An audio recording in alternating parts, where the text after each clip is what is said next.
गुरुर्ब्रह्मा गुरुर्विष्णुः गुरुर्देवो महेश्वरः गुरुः साक्षात् परं ब्रह्म तस्मै श्रीगुरवे नमः। सदाशिवसमारम्भां शङ्कराचार्यमध्यमाम् अस्मदाचार्यपर्यन्तां वन्दे गुरुपरम्पराम्। सहना भवतु सहनौ भुनक्तु सह वीर्यं करवावहै तेजस्विनावधीतमस्तु मा विद्विषावहै।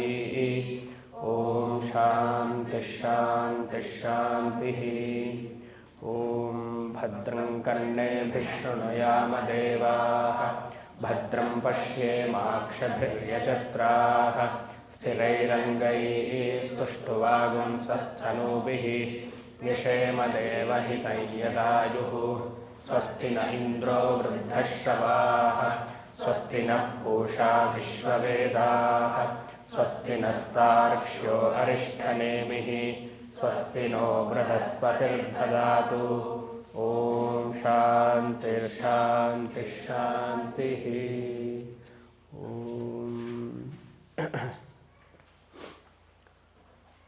ಮುಂಡಕ ಉಪನಿಷತ್ ಮೊದಲನೇ ಮುಂಡಕದ ಎರಡನೇ ಖಂಡದ 12 ಮಂತ್ರಗಳನ್ನು ನೋಡಿದ್ವಿ. ಪರೀಕ್ಷಲೋಕಾನ್ ಕರ್ಮಚಿತಾನ್ ಜ್ಞಾಪಕ ಇದೆಯಾ ಮಂತ್ರಗಳು? ಅದನ್ನು ಕಂಠಸ್ಥ ಮಾಡಿದ್ರ? ಇಲ್ಲ. ಪರೀಕ್ಷಲೋಕಾನ್ ಕರ್ಮಚಿತಾನ್ ಬ್ರಾಹ್ಮಣೋ ನಿರ್ವೇದಮಾಯಾತ್ ನಾಸ್ತ್ಯ ಕೃತೇನ ವಿಜ್ಞಾನಾರ್ಥಂ ಸಮಿತ್ ಶ್ರೋತ್ರಿಯಂ ಬ್ರಹ್ಮನಿಷ್ಠ. ಗುಂಪಲ್ಲಿ ಹೇಳಿದ್ರೆ ನಾವು ಹೇಳ್ದಾಗ ಲೆಕ್ಕ. ನಾವೆಲ್ಲ ವೇದದ ಕ್ಲಾಸ್, ಇದು ವೇದ ಪಾಠ ಇದ್ದಾಗ ಹಾಗೆ ಎಲ್ಲರೂ ಲೈನಾಗಿ ಕೂಡಿಸೋರು. ಮಧ್ಯದಲ್ಲಿ ಏನೋ ಲಿಪ್ ಮೂಮೆಂಟ್ ಮಾಡಿಬಿಡ್ತಿದ್ವಿ. ಆವಾಗ ಗುರುನಾಥರು ಏನು ಗೊತ್ತಾಗ್ತಿರ್ಲಿಲ್ಲ ನಮಗೂ, ಇವರು ಹೇಳ್ತಿದ್ದಾರೆ ಅಂತ. ಸಪ್ರೇಟಾಗಿ ಕೂಡಿಸಿ ಹೇಳಿದಾಗ ಅವಾಗ ಸಿಕ್ಕಾಕೊಳ್ತಿದ್ವಿ. ಆವಾಗ ಮಧ್ಯದಲ್ಲಿ ನೆಗಡಿ ಬರ್ತಿರ್ಲಿಲ್ಲ, ಸೀನ್ ಬರುತ್ತೆ ಅಂತ ತೋರಿಸ್ಕೊಳ್ಳೋದು, ಬೇಕು ಅಂತ ಕೆಮ್ಮೋದು, ಇದೆಲ್ಲ ಮಾಡ್ತಿದ್ವಿ. ಸೊ ಇಲ್ಲಿ ಏನು ಹೇಳ್ತಿದ್ದಾರೆ ಅಂದರೆ, ಪರೀಕ್ಷಲೋಕಾನ್ ಇಸ್ ಈಕ್ವಲ್ ಟು ಏನಂತ ಹೇಳಿದೆ ನೆನ್ನೆ, ಸಮತೋಲನ. ಜೀವನದ ಲಿಮಿಟೇಷನ್ಸನ್ನು ಸರಿಯಾಗಿ ಅರ್ಥ ಮಾಡಿಕೊಂಡು ಮತ್ತೆ ಆ ಜೀವನಕ್ಕೆ, ಸಕಾಮ ಜೀವನಕ್ಕೆ ಹೋಗಬಾರದು ಅಂತ. ಅದಕ್ಕೆ ಒಂದು ಭಗವದ್ಗೀತೆಯ ಶ್ಲೋಕವನ್ನು ಉದಾಹರಣೆ ಕೊಟ್ಟೆ. 2ನೇ ಅಧ್ಯಾಯದ 45ನೇ ಶ್ಲೋಕ. ತ್ರೈಗುಣ್ಯ ವಿಷಯ ವೇದ ನಿಸ್ತ್ರೈಗುಣ್ಯೋ ಭವಾರ್ಜುನ ನಿರ್ದ್ವಂದ್ವೋ ನಿತ್ಯಸತ್ವಸ್ಥಃ ನಿರ್ಯೋಗಕ್ಷೇಮ ಆತ್ಮವಾನ್. ಈಗ ಶಂಕರ ಅಷ್ಟೋತ್ರ ಹೇಳ್ತಿರ್ಬೇಕಾದ್ರೆ ಜ್ಞಾಪಕ ಬಂತು, ಇದಕ್ಕೊಂದು ಭಾಷ್ಯ ನೋಡೋಣ ಅಂತ. ಅದಕ್ಕೆ ರೆಡಿ ಮಾಡಿಟ್ಟಿದ್ದೀನಿ ಇವಾಗ. ಏನು ಹೇಳ್ತಾರೆ ಶಂಕರಾಚಾರ್ಯರು ಇದಕ್ಕೆ ಅಂದರೆ, ತ್ರೈಗುಣ್ಯ ವಿಷಯ, ಆ ಗೀತಾ ಮಂತ್ರಕ್ಕೆ ತ್ರೈಗುಣ್ಯಂ ಸಂಸಾರ ವಿಷಯ. ಇಲ್ಲಿ ತ್ರೈಗುಣ್ಯ ಅಂದರೆ, ಇಲ್ಲಿ ಗುಣ ಅಂದರೆ ಏನು? ಯೂಶಲಿ ಸತ್ವ ರಜಸ್ ತಮಸ್. ಇಲ್ಲಿ ಗುಣ ಅಂದರೆ ವೇದ ಮಂತ್ರಗಳು ಅಂತ. ತ್ರೈಗುಣ್ಯ ಅಂದರೆ ತ್ರೈವೇದಾಹ. 3 ವೇದದಲ್ಲಿಯೂ ಏನು ಹೇಳಿದೆ? ರಿಚುವಲ್ಸ್ನೇ ಹೇಳಿದೆ, ಕರ್ಮವೇ ಪ್ರಧಾನ. ಅದಕ್ಕೆ ಶಂಕರರು ಹೇಳ್ತಾರೆ, ತ್ರೈಗುಣ್ಯಂ ಸಂಸಾರ ವಿಷಯ. ಇಹಲೋಕ ಸುಖ ಪರಲೋಕ ಸುಖ ಇಸ್ ಈಕ್ವಲ್ ಟು ಸಂಸಾರ ವಿಷಯ. ಪ್ರಕಾಶಿತವ್ಯ ಯೇಷಾಂ ತೇ ವೇದಾಃ ತ್ರೈಗುಣ್ಯ ವಿಷಯ. ಪ್ರಕಾಶಿತವ್ಯ ಅಂದರೆ ಸ್ಪಷ್ಟವಾಗಿ ಎಲ್ಲ ವೇದದ ಮಂತ್ರಗಳು ಕರ್ಮವನ್ನೇ ಪ್ರಧಾನ ಅಂತ ಹೇಳಿದೆ, ಉಪಾಸನೆಯೇ ಪ್ರಧಾನ ಅಂತ ಹೇಳಿದೆ. ಅದು ಸಂಸಾರದ ವಿಚಾರ. ಪಿಕಾಕ್ ಅಲ್ವಾ?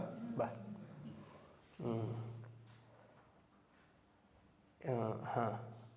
ಸಂಸಾರದ ವಿಚಾರ.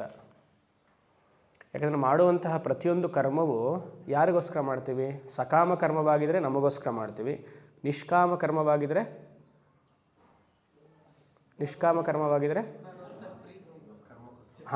ಎರಡು. ಒಂದು ಭಗವಂತನ ಪ್ರೀತಿಗೆ, ಇನ್ನೊಂದು ಚಿತ್ತಶುದ್ಧಿಗೆ. ನೇರವಾಗಿ ಭಗವಂತನ ಪ್ರೀತಿಗೆ, ಯಾಕಂದರೆ ಪರಮೇಶ್ವರ ಪ್ರೀತ್ಯರ್ಥಂ ಅಂತ ಅಲ್ಲಿ ಒಂದು, ಇನ್ನೊಂದು ಚಿತ್ತಶುದ್ಧಿಯರ್ಥಂ.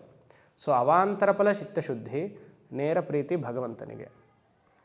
ಸೊ ಈ ಭಗವಂತನ ಪ್ರೀತಿ ಅಂದರೆ ಇಲ್ಲಿ ಭಗವಂತ ಯಾರು ಅಂತ ನೋಡಿದಾಗ, ವೇದ ಮಂತ್ರವನ್ನು ಉಪಯೋಗಿಸಿದಾಗ ಇಂದ್ರಾದಿ ದೇವತೆಗಳು ಅಲ್ವಾ? ಇಲ್ಲಿ ಮಾಡುವಂತಹ ಪ್ರತಿಯೊಂದು ಕರ್ಮವು ಅಲ್ಲಿ ಪ್ರಸಾದ ರೂಪದಲ್ಲಿ ಸ್ವರ್ಗಲೋಕದಲ್ಲಿರುವಂತಹ ದೇವತೆಗಳು ಸ್ವೀಕರಿಸ್ತಾ ಇದ್ದಾರೆ. ಅಲ್ಲಿ ನಾವು ಹೋದ ಮೇಲೆ ಅಲ್ಲಿ ಹೋಮ ಮಾಡ್ತೀನಿ, ವೇದ ಪಾರಾಯಣ ಮಾಡ್ತೀನಿ ಅಂತ ಹೇಳೋ ಅವಕಾಶ ಇಲ್ಲ. ಸ್ವರ್ಗಕ್ಕೆ ಹೋದ ಮೇಲೆ ಅಲ್ಲಿ ಮಾಡ್ತೀನಿ ಅಂದ್ಕೊಳ್ಬಾರ್ದು. ನಾವು ಯೂಶ್ವಲಿ ನಮ್ಮದು ಇದೇನೆಂದರೆ 50 ಮಾಡೋಣ ಅಂತೀವಲ್ವಾ, ಪೋಸ್ಟ್ ಮಾರ್ಟಮ್ ಇಲ್ಲ. ಇಲ್ಲಿ ಬರೀ ಮಂತ್ರಗಳು ಯಾಗವು ಮಾಡಬೇಕು. ಅಲ್ಲಿ ನಾವು ಕೊಟ್ಟಿರುವಂಥ ಹವಿಸ್ಸನ್ನು ಸ್ವೀಕರಿಸುವ ಜಾಗ. ಅಲ್ಲಿ ಯಾಗವನ್ನು ಮಾಡೋದು, ಮಂತ್ರವನ್ನು ಹೇಳೋದು, ಅಲ್ಲಿ ಬ್ರಹ್ಮರಥೋತ್ಸವ ಅಂತ ಹಾಕಿದ್ದಾರೆ, ನೋಡ್ಕೊಂಬಂದು ಇಲ್ಲಿ ಬರಬೇಕಂದ್ರೆ ಷಷ್ಠಿಗೆ ಈ ರೋಡಲ್ಲಿ ಚಂಪಾಷಷ್ಠಿನ ಯಾವುದು ಜನವರಿಗೆ ಬರೋದು ಚಂಪಾಷಷ್ಠಿ ಅನ್ಸತ್ತೆ, ಅದು ರಥೋತ್ಸವ ಅಂತ ಹಾಕಿದರು. ಯಾವುದೂ ಇಲ್ಲ ಅಲ್ಲಿ ಸ್ವರ್ಗಾದಿ ಲೋಕದಲ್ಲಿ. ಸೊ ಸಂಸಾರ ವಿಷಯ ಮೀನ್ಸ್ ಎಲ್ಲ ಕೊಡುವಂಥದ್ದು ಕಾರ್ಯ ಎಲ್ಲ ಸಂಸಾರ ವಿಷಯ. ಅಲ್ಲೂ ನವರಾತ್ರಿಯಲ್ಲಿ ಆಗುತ್ತೆ. ಇಂದ್ರನಿಗೂ ಇನ್ಸೆಕ್ಯೂರಿಟಿ ಫೀಲಿಂಗ್ ಬರುತ್ತೆ. ಯಾಕಂದರೆ ಅಲ್ಲಿ ನವರಾತ್ರಿ ಆಗಬೇಕು, ರಾವಣ ಅಂತ ಅಸುರರು ಬರಬೇಕು, ಇಂದ್ರಾಣಿಯನ್ನು ಕರ್ಕೊಂಡು ಹೋಗಬೇಕು. ಆಯಿತಾ? ಸೆಕ್ಯೂರಿಟಿ ಅಲ್ಲಿ ಇವಾಗ ಅಮೇರಿಕಾಲಿ ತುಂಬ ಇನ್ಫ್ಲೂಯೆನ್ಷಿಯಲ್ ಕಂಟ್ರಿಗೆ ಇನ್ಸೆಕ್ಯೂರಿಟಿ ಜಾಸ್ತಿ ಇರುತ್ತಾ ಕಮ್ಮಿ ಇರುತ್ತೆ? ಚೈನಾ ಥ್ರೆಟ್ ಯಾವಾಗಲೂ ಇದೆಯೋ ಇಲ್ವಾ? ಅದಕ್ಕೆಲ್ಲ ಆರ್ಮ್ಸ್ ಆ್ಯಂಡ್ ಅಮಿಷನ್ಸ್ ರೆಡಿ ಮಾಡ್ಕೊಳ್ತಿದ್ದಾರೋ ಇಲ್ವಾ? ಇವತ್ತು ಅಮೇರಿಕಾ ಈಸ್ ಫಸ್ಟ್, ರಷ್ಯನ್ನೂ ಗೆದ್ದಿದೆಯಲ್ಲ. So more influential, more insecure you R.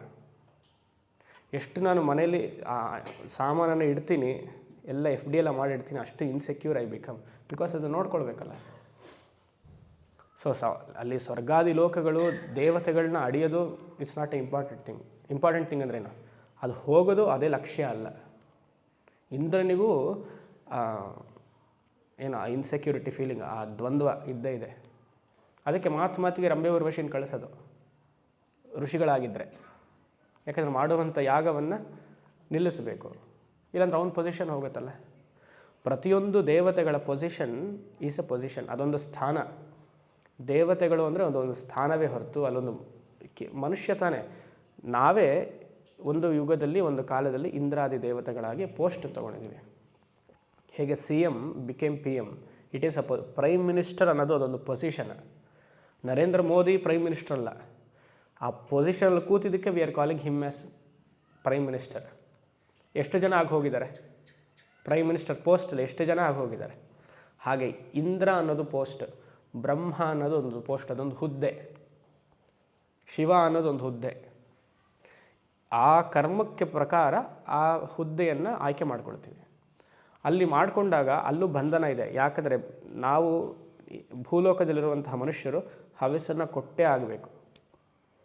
ಆಗಲಿಲ್ಲ ಅಂದರೆ ಅವ್ರು ಏನು ಮಾಡ್ತಾರೆ? ಫ್ಯಾಮೈನ್, ಡ್ರಾಟ್ ಎರಡು ಒಂದೇ, ಬರ, ಫ್ಲಡ್ಸ್ ಎಲ್ಲ ಬರೆಸ್ತಾರೆ. ಆ ಭಯಕ್ಕೋಸ್ಕರ ಆದರೂ ನಾವು ಮಾಡ್ತೀವಿ. ಇದರಲ್ಲಿ ಚಿಕ್ಕಮಂಗ್ಳೂರು ಮಳೆ ಜಾಸ್ತಿ ಆದರೆ ಏನು ಮಾಡ್ತೀವಿ? ಇಮಿಡಿಯೇಟಾಗಿ ಅಷ್ಟೇ ಋಷ್ಯಶೃಂಗಕ್ಕೆ ಹೋಗಿ ಪೂಜೆ ಮಾಡಿಸ್ತೀವಿ. ಮಳೆ ನಿಲ್ಲಿಸಪ್ಪ ಅಂತ ವರ್ಣ ಭಗವಂತನಿಗೆ ಹೇಳ್ತೀವಿ. ಮಳೆ ಬರಲಿಲ್ಲ ಅಂದರೆ ಏನು ಮಾಡ್ತೀವಿ? ಅಷ್ಟೇ. Anything extreme is bad. Humans cannot tolerate. ಅದಕ್ಕೆ ಪರಸ್ಪರಂ ಭಾವಯಂತಹ ಆ ಪಂಚಮಹಾಯಜ್ಞ ಯಾತಕ್ಕೆ ಮಾಡಿದ್ರು ಅಂದರೆ every day you should have an interaction between the lord and your karma. ಆ ಸಂಬಂಧ ಇರಬೇಕು. ಸೊ ಇಲ್ಲಿ ಸಂಸಾರ ವಿಷಯ ಅಂದರೆ ಆಲ್ ಕರ್ಮ ಉಪಾಸನೆಯು ಸಂಸಾರ ವಿಷಯ. ಪ್ರಕಾಶಿತವ್ಯ, ಎದ್ದು ತೋರಿಸ್ತಾ ಇದೆ. ಯೇಷಾಂ ತೇ ದೇವಾಃ ತ್ರೈಗುಣ್ಯ ವಿಷಯಾಃ. ತ್ವಂ ಅರ್ಜುನ ಆದರೆ ನೀನು, ತ್ವಂ ತು ನಿಸ್ತ್ರೈಗುಣ್ಯೋ ಭವ. ನಿಸ್ತ್ರೈಗುಣ್ಯ ಅಂದ್ರೇನು? ಅರ್ಜುನ ನಿಷ್ಕಾಮೋ ಭವ ಇತ್ಯರ್ಥ. ನಿಷ್ಕಾಮನಾಗ್ಬಿಡು, ಸಕಾಮ ಕರ್ಮವನ್ನೆಲ್ಲ ತ್ಯಾಗ ಮಾಡು. ನಿಷ್ಕಾಮ ಕರ್ಮದಲ್ಲಿಯೂ ಈಶ್ವರ ಪ್ರೀತ್ಯರ್ಥಂ. ಫಲ ಬಂದರೆ ಬರಲಿ, ಯು ಡೋಂಟ್ ಎಕ್ಸ್ಪೆಕ್ಟ್ ಎನಿ ಫಲ. ಚಿತ್ತಶುದ್ಧಿಗೆ ಮಾತ್ರ ಕೆಲಸ ಮಾಡು. ನಿಷ್ಕಾಮೋ ಭವ ಇತ್ಯರ್ಥ. ಸರಿ, ನಿಷ್ಕಾಮವಾಗಬೇಕಂದ್ರೆ ಏನು ಮಾಡಬೇಕು? ಎರಡು ದ್ವಂದ್ವಗಳನ್ನ ದಾಟಬೇಕು. ಸುಖ ಹಾಗೂ ದುಃಖಗಳನ್ನು ದಾಟಬೇಕು. ಅದಕ್ಕೆ ನಿರ್ದ್ವಂದ್ವೋ ಭವ. ಏನು ನಿರ್ದ್ವಂದ್ವ ಅಂದರೆ ಸುಖ ದುಃಖ ಹೇತು ಸ ಪ್ರತಿಪಕ್ಷ ಪದಾರ್ಥ ದ್ವಂದ್ವ ಶಬ್ದ ವಾಚ್ಯ ತಥಾ ನಿರ್ಗತಃ ನಿರ್ದ್ವಂದ್ವೋ ಭವ. ದಾಟ್ಬಿಡು.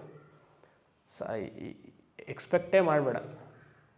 ಸುಖವನ್ನು ಎಕ್ಸ್ಪೆಕ್ಟ್ ಮಾಡಬೇಡ, ದುಃಖವನ್ನು ಎಕ್ಸ್ಪೆಕ್ಟ್ ಮಾಡಬೇಡ, ರೋಬೋಟ್ ಥರ ಜೀವನವನ್ನು ನಡೆಸು. ಇದು ನನ್ನ ಭಾಷ್ಯ, ಅಲ್ಲಿ ಹೇಳಿಲ್ಲ. ಯಾಕಂದ್ರೆ ಸುಖವನ್ನು ಎಕ್ಸ್ಪೆಕ್ಟ್ ಮಾಡಬಾರ್ದು, ದುಃಖವನ್ನು ಎಕ್ಸ್ಪೆಕ್ಟ್ ಮಾಡಬಾರ್ದು ಅಂದರೆ ಹೇಗೆ? ರೋಬೋಟ್ ಥರ ಇರಬೇಕು, ಯಂತ್ರ ರೂಪದಲ್ಲಿ ಇರಬೇಕು. ಆನ್ ಮಾಡಿದರೆ ಹೋಗಬೇಕು, ಆಫ್ ಮಾಡಿದರೆ ಕೂರಬೇಕು. ಸಾಧ್ಯವಾ ಅಂದರೆ ಅವ್ರು ಹೇಳ್ತಾರೆ, ನಿತ್ಯ ಸತ್ವಸ್ಥಃ ಸದಾ ಸತ್ವಗುಣಾಶ್ರಿತ ಭವ. ನಿರ್ದ್ವಂದ್ವ ನೀನಾಗಬೇಕು ಅಂದರೆ ಸತ್ವಗುಣ ಪ್ರಧಾನ ಆಗಿರಬೇಕು. ನಿತ್ಯ ಸತ್ವಸ್ಥಃ ಸದಾ ಸತ್ವಗುಣ ಆಶ್ರಿತ ಭವ. ಸತ್ವಗುಣ ಆಚರಣೆ ಮಾಡೋದು ಅಂತ ಹೇಗೆ? ಬೆಳಗ್ಗೆ ಏಳಬೇಕು, ಬೇಗ ಎದ್ದ ತಕ್ಷಣ ಸ್ನಾನಾದಿಗಳನ್ನು ಮಾಡಬೇಕು, ನೇರ ದೇವ್ರ ಮನೆಗೆ ಹೋಗಬೇಕು ಇದ್ದರೆ, ಇಲ್ಲಾಂದರೆ ಏನು ಜಾಗ ಇದೆಯೋ ಅಲ್ಲೇ ಕೂರಬೇಕು, ಈಶ್ವರ ಆರಾಧನೆಯನ್ನು ಮಾಡಬೇಕು. ಇದು ಈಶ್ವರ ಅಂದರೆ ಇದು ಈಶ್ವರ ಅಲ್ಲ, ಭಗವಂತ, ಇಷ್ಟ ದೇವತೆ ಅಂತ. ಈಶ್ವರ ಆರಾಧನೆಯನ್ನು ಮಾಡಬೇಕು, ಒಂದು ಡಿಸಿಪ್ಲಿನ್ ತರಬೇಕು ಲೈಫಲ್ಲಿ. ಇದಕ್ಕೆಲ್ಲ ಸತ್ವಗುಣ ಅಂತ ಹೇಳೋದು. ಈ ಸತ್ವಗುಣಾಶ್ರಯದಲ್ಲಿದ್ದರೆ ನಿರ್ದ್ವಂದ್ವ ದಾಟಿಬಿಡ್ತೀವಿ. ನಿರ್ದ್ವಂದ್ವ ಅಂದರೆ ದ್ವಂದ್ವವನ್ನು ಆ ಮನುಷ್ಯ ನೋಡೋದೇ ಇಲ್ಲ, ಇದು ಒಳ್ಳೆಯದು ಇದು ಕೆಟ್ಟದು ಅಂತ ನೋಡೋದೇ ಇಲ್ಲ. ಮನಸ್ಸಿಗೆ ಬಂದರೂ ಮನಸ್ಸನ್ನೆಲ್ಲ ಇಟ್ಕೊಡ್ತಾನೆ ಹೊರತು ವ್ಯಕ್ತಪಡಿಸೋದಿಲ್ಲ. ಯಾಕಂದರೆ ಮನಸ್ಸಿಗೂ ಬರಬಾರ್ದು ಅಂತ ಹೇಳೋಕ್ಕೆ ಸಾಧ್ಯ ಇಲ್ಲ. ಸಾಧಾರಣವಾಗಿ ಮನಸ್ಸಿಗೆ ಎಲ್ಲ ದ್ವಂದ್ವಗಳು ಬರ್ತಾ ಹೋಗುತ್ತೆ. ಬಟ್ ಇಲ್ಲಿ ಒಂದು ನಾಬ್ ಇಟ್ಕೊಂಡಿರ್ತಾನೆ, ಆ ನಾಬನ್ನು ಸರಿ ಮಾಡ್ಕೊಳ್ತಾನೆ. There is a filter, he will filter it everything. ಸತ್ವಗುಣ ಆಶ್ರಿತೋ ಭವ ತಥಾ ನಿರ್ಯೋಗಕ್ಷೇಮೋ ಭವ. ಸರಿ, ಹೇಗೆ? ಸತ್ವಗುಣ ಆಶ್ರಿತಲ್ಲೇ ಇರಬೇಕು, ಏನನ್ನೂ ಅಪೇಕ್ಷೆ ಪಡಬಾರ್ದು ಅಂದರೆ ನಿರ್ಯೋಗಕ್ಷೇಮೋ ಭವ ಅಂತಾರೆ. ಯೋಗ ಕ್ಷೇಮ, ಅದಕ್ಕೆ ಎಷ್ಟು ಚೆನ್ನಾಗಿ ಹಾಕ್ತಾರೆ ನೋಡಿ. ಅನುಪಾತ್ತಸ್ಯ ಉಪಾದಾನಂ ಯೋಗ, ಉಪಾತ್ತಸ್ಯ ರಕ್ಷಣಂ ಕ್ಷೇಮ. ಗಳಿಸ್ಬೇಕು, ಅದನ್ನು ಹೂಡಬೇಕು, ಸಂರಕ್ಷಣೆ ಮಾಡಬೇಕು. ನಿರ್ಯೋಗಕ್ಷೇಮೋ ಭವ. ಈ ಶರೀರಕ್ಕಾದರೂ ಬೇಕಲ್ಲ, ಈ ಶರೀರವನ್ನು ಕಾಪಾಡ್ಕೊಳ್ಬೇಕು ಅಂದರೂ ಆಹಾರವನ್ನು ಕೊಡಬೇಕು, ವಸ್ತ್ರ ಬೇಕು, ಕಾಫಿ ಕುಡಿಬೇಕು, ನಂದಿನಿ ಪ್ಯಾಕೆಟ್ ಹಾಲು ಬೇಕು, ಅದಕ್ಕಾದರೂ ಹೋಗಬೇಕಲ್ಲ. ಏನು ಮಾಡೋದು? ಭಗವಂತ ಹೇಳ್ತಾನೆ, I will take care. 9th chapter, ಯೋಗಕ್ಷೇಮಂ ವಹಾಮ್ಯಹಂ. ಯಾವಾಗ ಸತ್ವಗುಣಾಶ್ರಿತರಾಗಿ ನೀವಾಗ್ತೀರಿ, ದ್ವಂದ್ವವನ್ನು ದಾಟುತ್ತೀರಿ. ಹೇಗೆ ದಾಟೋದು? ಇಲ್ಲಿ 2 ಹಂಪಿದೆ, ಒಂದು ಸುಖ ಹಂಪು, ದುಃಖ ಹಂಪು. ದಾಟೋದು ಅದಲ್ಲ, ಇಲ್ಲಿ ದಾಟಬೇಕು. ನಾಬನ್ನು ಚೇಂಜ್ ಮಾಡಿಬಿಡ್ಬೇಕು. I am not a competitor in this world ಅನ್ನೋದು ಮನಸ್ಸಲ್ಲಿ ಕರೆಕ್ಟಾಗಿ ನಾಟಬೇಕು ಎಲ್ಲರಿಗೂ. ಏನು? I am not a competitor in this world ಅನ್ನೋದು ನಾಟಬೇಕು ಮನಸ್ಸಿಗೆ. ಯಾರ ಜೊತೆಗೂ ನಾನು ಕಾಂಪಿಟೇಷನ್ ಅಂದರೆ ಕನ್ನಡದಲ್ಲೇನು? ಪೈಪೋಟಿ, ಸ್ಪರ್ಧೆ ಮಾಡಲ್ಲ. ಮನೆಯವ್ರ ಜೊತೆಗೂ ಮಾಡಲ್ಲ, ನನ್ನ ಬಿಸ್ನೆಸ್ ಪಾರ್ಟ್ನರ್ ಜೊತೆಗೂ ಮಾಡಲ್ಲ. ಎಲ್ಲ ಉಲ್ಟಾ ಹೇಳ್ತಾ ಇದ್ದೀನಲ್ವ? ಅವಾಗಿದ್ರೇ ದ್ವಂದ್ವಾತೀತರಾಗೋದು. ದ್ವಂದ್ವಾತೀತರ್ ಇಸ್ಕೊಳ್ಟು ಗುಣಾತೀತ, ಗುಣಾತೀತ ಇಸ್ಕೊಳ್ಟು ಜ್ಞಾನಿ ಇತ್ಯರ್ಥ. ಯೋಚನೆ ಮಾಡಿ. ಆಫ್ ಆಯಿತು.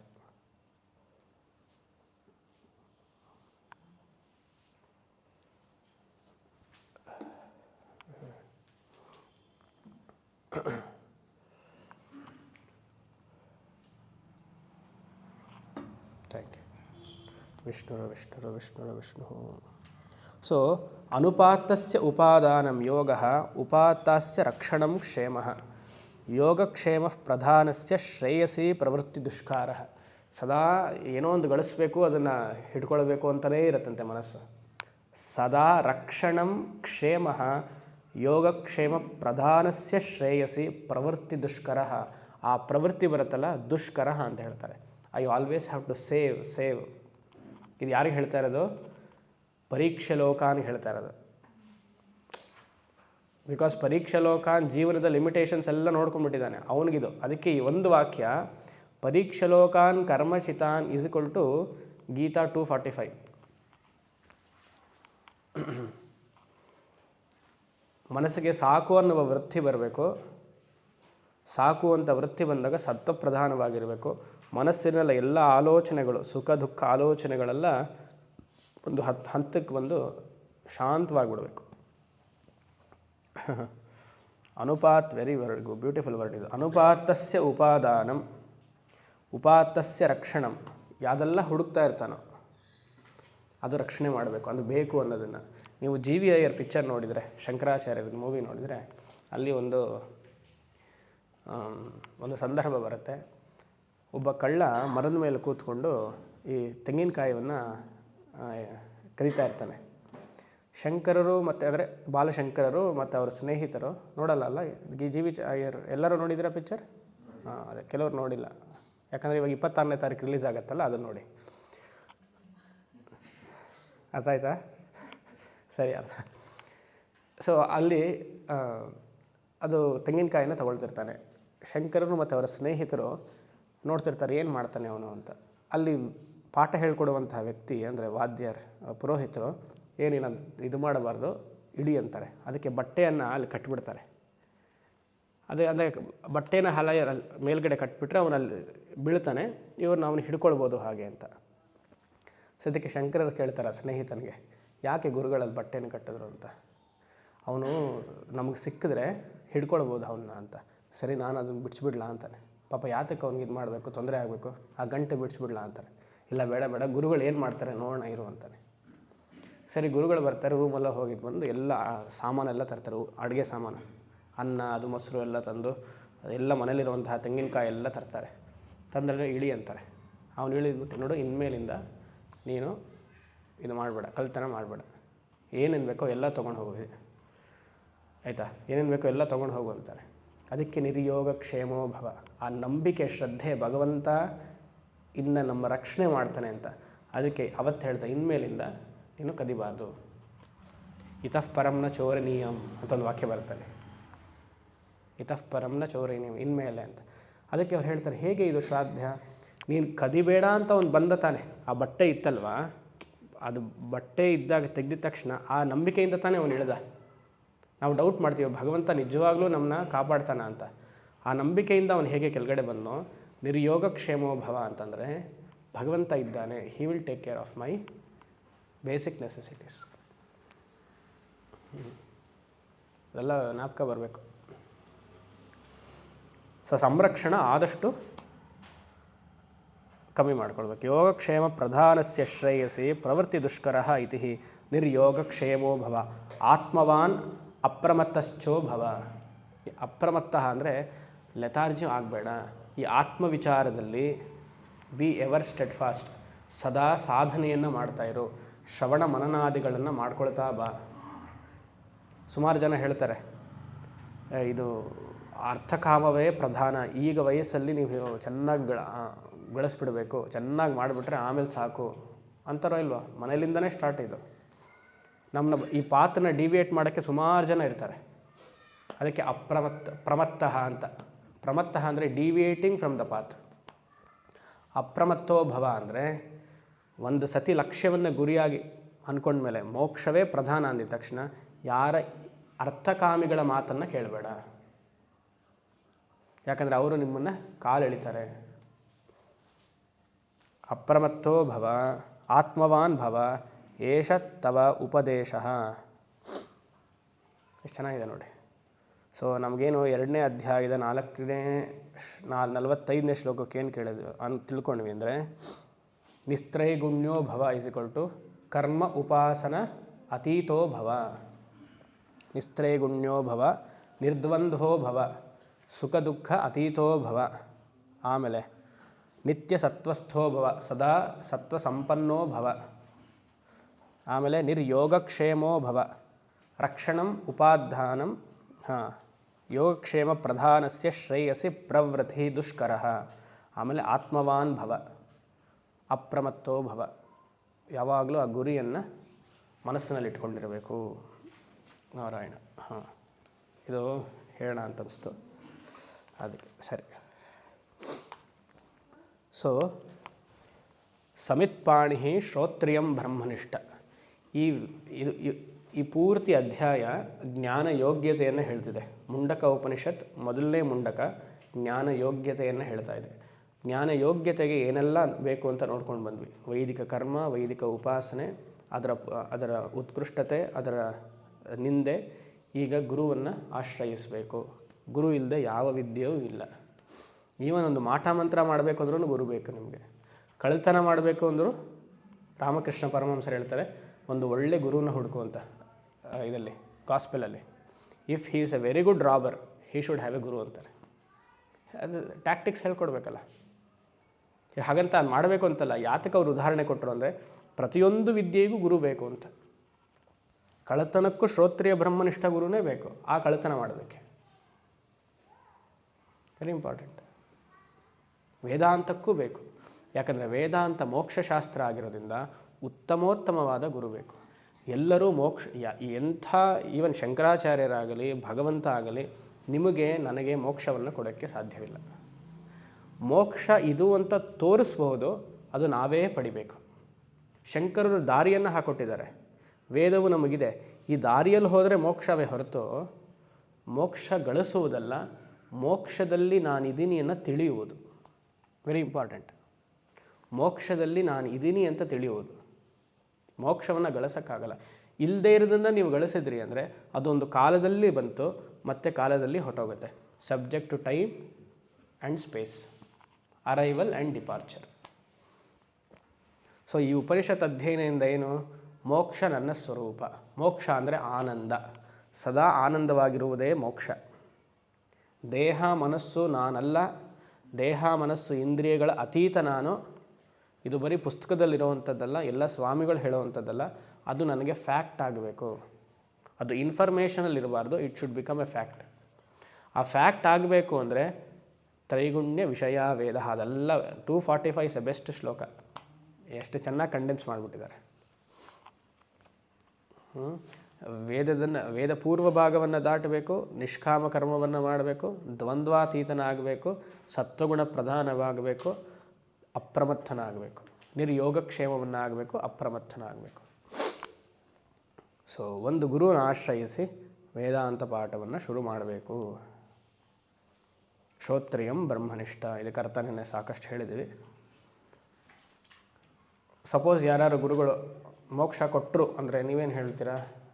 ಅವ್ರಿಗೆ ಸ್ವಾಮೀಜಿ ಮೋಕ್ಷ ಸಿಕ್ತಂತೆ, ಬೆಳಗ್ಗೆ 5 ಗಂಟೆಗೆ 5:05ವರೆಗೆ ಅವರು ಧ್ಯಾನದಲ್ಲಿ ಕೂತಿದ್ರಂತೆ, ಅವ್ರಿಗೊಂದು ದೀಪ ಬಂತಂತೆ, ಆ ದೀಪ ನೇರ ಅವ್ರಿಗೆ ಆಜ್ಞಾ ಚಕ್ರಕ್ಕೆ ಹೋಯ್ತಂತೆ, ಅಲ್ಲಿ ಅವರು ಸರ್ವವೂ ಅಹಂ ಬ್ರಹ್ಮಾಸ್ಮಿ ಅಂತ ಹೇಳಿದ್ರಂತೆ. ಈ ಥರ ಎಲ್ಲ ಕತೆ ಕೇಳಿದಿರೋ ಇಲ್ವಾ? ಸುಮಾರು ಕೇಳ್ತೀವಿ, ನಮಗೂ ಇಂಟ್ರೆಸ್ಟ್ ಇದೆ ಆ ಥರದ್ದೆಲ್ಲ. ಏನು ಮಾಡ್ತೀರಾ? ಆ ಥರ ಗುರುಗಳನ್ನ ಆಶ್ರಯಿಸ್ತೀರಾ, ಇಲ್ಲ ಅವರು ಸರಿ ಅಂತ ಹೇಳ್ತೀರಾ? ಯಾತಕ್ಕೆ ಬೇಕು ಸ್ವಾಮೀಜಿ, ಗುರುಗಳನ್ನೆಲ್ಲ ಹಾಗೆ ಬೈದರೆ ನಮಗೆಲ್ಲ ಪಾಪ ಬರುತ್ತಲ್ವ, ಅವ್ರ ಪಾಡಿಗೆ ಅವ್ರು ಮಾಡ್ಕೊಂಡು ಹೋಗಲಿ, ಬಿಟ್ಬಿಡಿ, ನಾವು ಸುಮ್ಮನೆ ಇದ್ಬೇಡ. ಇಲ್ಲಾಂದರೆ ಜಾತಕದಲ್ಲಿ ನೆಕ್ಸ್ಟ್ ಜನ್ಮದಲ್ಲಿ ನಿಮ್ಮ ಹತ್ರನೇ ಜಾತಕ ತೊಗೊಂಬರ್ತೀವಿ ಅಂದರೆ ಏನಾಯಿತು? ನೀವು ಬರ್ತೀರಾ ಅಂತ ಆಯಿತು, ನೀವು ಬರ್ತೀರಾ ನಾನು ಬರ್ತೀನಿ ಅಂತ ಆಯಿತು. ಅಲ್ಲಿ ಗುರು ಚಂಡಾಳ ಯೋಗ ಇರುತ್ತೆ ರಾಹು ಜೊತೆಗೆ, ಇಲ್ಲ ಗುರು ವಕ್ರಿ ಆಗಿರ್ತಾನೆ. ಯಾಕೆ ಬೇಕು ಅಲ್ವಾ? ಇಲ್ಲಿರೋರೆಲ್ಲರೂ ಅದನ್ನು ಮಾನ್ಯ ಮಾಡ್ತೀರಾ invariably in your subconscious mind. ಹೊರಗಡೆ ನಾವು ಇಲ್ಲ ಅಂದ್ಕೊಳ್ತೀವಿ, ಬಟ್ ಅದು ಬಂದುಬಿಟ್ರೆ ನಮಗೆ ಮನಸ್ಸಲ್ಲಿ ಆಳವಾಗಿದೆ. ನಮಗಿಂತ ಇವಾಗ ಯಾರೊಬ್ಬರು ಮಹಾತ್ಮರು ಬಂದರು ಅಂದ್ಕೊಳ್ಳಿ, ಏನೋ ಒಂದು ಪವಾಡ ಮಾಡ್ತಾರೆ, ನಿಮಗೆ ನಾ ಮುಖ್ಯ ಆಗ್ತೀನೋ ಅವ್ರು ಮುಖ್ಯ ಆಗ್ತಾರೆ? ಉಪನಿಷತ್ ಇಂಪಾರ್ಟೆಂಟ್ ಆಗುತ್ತೆ, ಅವ್ರು ಮಾಡುವಂಥ ಪವಾಡ ಇಂಪಾರ್ಟೆಂಟ್ ಆಗುತ್ತೆ. ಮೋಕ್ಷ ಔಟ್. Seeing is believing. ಮೋಕ್ಷ ಔಟ್. ಯಾಕಂದರೆ ನನಗೆ ಹಲವಾರು ಕಷ್ಟಗಳಿದೆ, ಶರೀರದ ಬಾಧೆ ಇದೆ, ಮನೇಲಿ ಪ್ರಾಬ್ಲಮ್ ಇದೆ, ಮೈ ಪೂರ್ತಿ ಸಾಲ ಮಾಡ್ಕೊಂಡಿದ್ದೀನಿ. ಏನಾಗುತ್ತೆ ಅವಾಗ? ಅವರೆಲ್ಲ ಏನೋ ಒಂದು ಮಂತ್ರವೋ ಯಂತ್ರವೋ ಏನೋ ಕೊಡ್ತಾರೆ, ಬಾಯಿಂದ ಎಲ್ಲ ಲಿಂಗವನ್ನು ತೆಗಿತಾರೆ, ಏನೋ ಒಂದು ಕೊಡ್ತಾರೆ ಅಲ್ವಾ? ಯೋಚನೆ ಮಾಡಿ. ಅಲ್ಲೇ ಈಗ ನಾವು ಇಲ್ಲಿ ಅಹಂ ಬ್ರಹ್ಮಾಸ್ಮಿ ಅಂತ ಹೇಳ್ತೀವಿ, ಆ ಥರ ಮಹಾತ್ಮರ ಸಂಕಲ್ಪನೋ ಅಥವಾ ಸಂದರ್ಭ ಬಂದಾಗ ಇದೆಲ್ಲ ಔಟ್ ಆಗುತ್ತೆ. ಅದಕ್ಕೆ ಹೇಳಿದ್ದು ಎಲ್ಲರ ಮನಸ್ಸಲ್ಲಿಯೂ ಅದು ಆಳವಾಗಿದೆ. ಇದನ್ನು ದಾಟ್ಬಿಟ್ರೆ, ಏನೋ ಒಂದು ಮ್ಯಾಜಿಕ್ ಮಾಡ್ಕೊಂಡು ದಾಟ್ಬಿಟ್ರೆ ಆಮೇಲೆ ವೇದಾಂತಕ್ಕೆ ಬರ್ಬೋದು. ಯೋಚನೆ ಮಾಡಿ. ಇದೆಲ್ಲ ತ್ರೈಗುಣ್ಯ ವಿಷಯ ವೇದ, ಇದೆಲ್ಲ ಈ ಮಹಾತ್ಮರ ಸಂದರ್ಶನ, ಈ ಥರ ಎಲ್ಲ ಪವಾಡ ಮಾಡೋದೆಲ್ಲ ತ್ರೈಗುಣ್ಯ ವಿಷಯ ವೇದ. ಅದಕ್ಕೆ ಹೇಗೆ ವಿಶ್ವಾಮಿತ್ರರು ಧಿಕ್ ಕ್ಷಾತ್ರ ಬಲಂ ಬ್ರಹ್ಮ ತೇಜೋ ಬಲಂ ಬಲಂ ಅಂದರು, ಇದಕ್ಕೆಲ್ಲ ಧಿಕ್ಕಾರ. ಹಾಗಿರ್ಬೇಕು ಮನಸ್ಸು, ಆವಾಗಲೇ ಸತ್ವಗುಣ ಸಂಪನ್ನ ಆಗಿರೋದು. ಯಾಕಂದರೆ ಮನಸ್ಸಿಗೆ ನ್ಯಾಚುರಲಾಗಿ ಇಂದ್ರಿಯಗಳಿಗೆ ಏನು ಅನಿಸುತ್ತೆ? ನನಗಿದೆಲ್ಲ ಸಿಗಬೇಕು. ಅತೀಂದ್ರಿಯ ವಿಚಾರಕ್ಕೆ ಮನಸ್ಸು ಫಸ್ಟು ಹೋಗುತ್ತೆ. ಸೊ ಉತ್ತಮೋತ್ತಮವಾದ ಗುರುವನ್ನು ಆಶ್ರಯಿಸಿ ಯಾರು ಆಶ್ರಯಿಸಬೇಕು? ಪರೀಕ್ಷಲೋಕಾನ್ ಕರ್ಮಚಿತಾನ್, ಯಾರಿಗದು ಆಗಿದೆಯೋ ಅವ್ರು ಆಶ್ರಯಿಸಬೇಕು. ಇವನ್ ಭಗವಂತ ಬಂದರೂ ನಿನಗೆ ಎಲ್ಲ ನಾನು ಕೊಡ್ತೀನಿ, ನಚಿಕೇತನ ಥರ ಯಮ ಹೇಳಿದ್ನಲ್ಲ, ಇಡೀ ಜಾಗವೂ ನಿನಗೆ, ಎಲ್ಲ ಲೇಟೆಸ್ಟ್ ಐಫೋನ್ ಅಥವಾ ಏನೇನಿದೆಯೋ ಮಾರ್ಕೆಟಲ್ಲಿ, ಅದು ಸುಂದರವಾದ ಯುವತಿ, ಸುಂದರವಾದ ಯುವ, as the case may be. ಮನಸ್ಸು ವಿಚಲಿತವಾಗಬಾರ್ದು. FD ಎಲ್ಲ ಮಾಡಿಟ್ಬಿಡಿ ವಿತ್ ಇಂಟ್ರೆಸ್ಟ್. ಏನು ಮಾಡ್ತೀರಾ? ತೊಗೊಳ್ತೀರಾ? ನಾನು ತೊಗೊಳ್ತೀನಪ್ಪ. ಈಗ ನಾನು ತೊಗೊಳ್ತೀನಿ. ನಮಗೊಂದು ಸತಿ ಟೆಸ್ಟ್ ಮಾಡಿದರು ಗುರುನಾಥರು, ಓಂಕಾರನಂದರು ಒಂದು ಸತಿ ಟೆಸ್ಟ್ ಹಾಕಿದರು. ಅಂದರೆ ಎಲ್ಲ ಒಂದು 4-5 ಜನ, ಅಂದರೆ ವೇದಾಂತ ಪಾಠ ಬೆಳಗ್ಗೆ 7 ಗಂಟೆಗೆ ಬ್ರಹ್ಮಸೂತ್ರ ಪಾಠ, 7ರಿಂದ 8, ಒಂದೊಂದು ಸತಿ 5ರಿಂದ 6, 8 ಗಂಟೆಗೆ ಅವರೇ ಬಂದು ಎಲ್ಲ ಯತಿಗಳಿಗೂ, ನಾವು ಅವಾಗೆಲ್ಲ ಬ್ರಹ್ಮಚಾರಿ ಆಗಿದೆ, ಎಲ್ಲರಿಗೂ ಮೈಸೂರು ಪಾಕ್ ಕೊಟ್ಟರು. ಯಾರ್ಯಾವ ಸ್ವೀಟ್ಗೆ ಯಾವ್ದಿಷ್ಟು ಅವರೆಲ್ಲ ಮೈಸೂರು ಪಾಕ್, ಜಾಮೂನ್ ಎಲ್ಲ ಇತ್ತು, ಅದೆಲ್ಲ ತೊಗೊಂಡ್ರು. ಒಬ್ಬೊಬ್ಬರಿಗೆ ಬಂದು ಅವರೇ ಸರ್ವ್ ಮಾಡಿದ್ರು. ಹಾಂ, ಈಗ ಮೋಕ್ಷ ಬೇಕಾ ಸ್ವೀಟ್ ಬೇಕಾ ಅಂತ ಸುಮ್ಮನೆ ಮೈಸೂರು ಪಾಕ್ ಇಟ್ಕೊಳ್ಳಿ. ಅಲ್ಲಿರೋರು ಒಂದು 4-5 ಜನ ಎಲ್ಲ ಮೋಕ್ಷ ಬೇಕು ಅಂದರು. ನಾನು ಮುಂತಾದವರೆಲ್ಲ ಒಂದು 4-5 ಜನ ನಮ್ಮ ಫ್ರೆಂಡ್ಸ್ ಸ್ವೀಟ್ ಬೇಕು ಸ್ವಾಮೀಜಿ ಅಂದರೆ. ವೆರಿ ಗುಡ್, ಮೋಕ್ಷ ಗ್ಯಾರಂಟೀಡ್ ಫಾರ್ ಯು. ಹೀಗೆ ಅಂದರು. ಮೋಕ್ಷ ಗ್ಯಾರಂಟೀಡ್ ಫಾರ್, ಯಾಕೆ? ಮೋಕ್ಷದಲ್ಲೇ ನಾನು ಇದ್ದೀನಿ, ಪಾಠ ಆಗ್ತಿದೆಯಲ್ಲ, ಮೋಕ್ಷದಲ್ಲೇ ನಾನು ಇದ್ದೀನಿ, ಆ ಸ್ವರೂಪವೇ ನಾನು ಅಂತ ಹೇಳ್ಕೊಟ್ಟಿದ್ದಾರೆ. ಮೈಸೂರು ಪಾಕಿಲ್ಲ, ಮೋಕ್ಷ ಆಲ್ರೆಡಿ ಸಿಕ್ಕಿದೆ ಅಲ್ವಾ? ಅವರು ಎಲ್ಲ ನಾವು 4-5 ಜನ ನಾವು ಎಲ್ರಿಗೂ ಹಾಗೆ ಹೇಳಿದ್ವಿ. ಅವರು ನನಗೆ ಜಾಮೂನ್ ಇಷ್ಟ, ಅದನ್ನು ಹೇಳಿದೆ. ಮಿಕ್ಕಿದವರೆಲ್ಲ ಅವ್ರವ್ರ ಸ್ವೀಟ್ ಹೇಳಿದ್ರು, 4-5 ವೆರೈಟಿ ಮಾಡಿದರು. ಮೈಸೂರು ಪಾಕ್ ಬೇಕು ಸ್ವಾಮೀಜಿ ಅಂದಿದ ತಕ್ಷಣ ಗುಡ್, ಮೋಕ್ಷ ಗ್ಯಾರಂಟೀಡ್ ಫಾರ್ ಯು. ತಿಳಿರಿ ಅಲ್ವಾ? ಯೋಚನೆ ಮಾಡಿತ್ತು, ತುಂಬ ಸಟಲಾಗಿದೆ ನಾ ಹೇಳಿದ್ದು, ಸೂಕ್ಷ್ಮವಾಗಿದೆ. ಮೋಕ್ಷ ಸ್ವರೂಪದಲ್ಲಿ ಆಲ್ರೆಡಿ ಮೋಕ್ಷದಲ್ಲೇ ಇದ್ದೀನಿ ನಾನು ಗೊತ್ತಿಲ್ಲ ಇಲ್ಲ ಅಂತ, ಆನಂದ ಸ್ಥಿತಿಯವನು ನಾನು, ಆನಂದೋಹಂ. ಅದೇನೋ ಗಳಿಸ್ಬೇಕು ಅಂತ. ಮೈಸೂರು ಪಾಕ್ ಇಲ್ಲ, ಬಟ್ ಯಾವುದಿಲ್ವೋ ಅದನ್ನು ಕೇಳಬೇಕಲ್ವ? ಸೊ ಹಾಗೆಯೇ ನೀವು ಆಲ್ರೆಡಿ ಆನಂದ ಸ್ಥಿತಿಯಲ್ಲಿ ಎಲ್ಲರೂ, ಪ್ರತಿಯೊಬ್ಬರು ನಾವೆಲ್ಲರೂ ಆನಂದದಲ್ಲಿಯೇ ಇದ್ದೀವಿ. ಇಲ್ಲಿ ಬಂದಾಗ ತಿಳಿರಿ, ಹೊರಗಡೆ ಎಲ್ಲ ಅರ್ಥಕಾಮಗಳಿಗೆ ಹುಡುಕ್ತಾ ಇರಿ, ಏನೂ ತೊಂದರೆ ಇಲ್ಲ ಹುಡುಕಿ, ಆದರೆ ಮನಸ್ಸು ವಿಚಲಿತವಾಗಬಾರ್ದು. ಆನಂದದಲ್ಲಿ ಇದು ಪ್ರಾಕ್ಟೀಸ್ ಮಾಡಿದ್ರೆ ನೆಮ್ಮದಿ, ಇಲ್ಲಾಂದರೆ ಬಂಧನ. ಸರಿ, ಮುಂದೆ 1 to 13. ತಸ್ಮೈ ಸವಿದ್ವಾನ್ ಉಪಸನ್ನಾಯ ಸಮ್ಯಕ್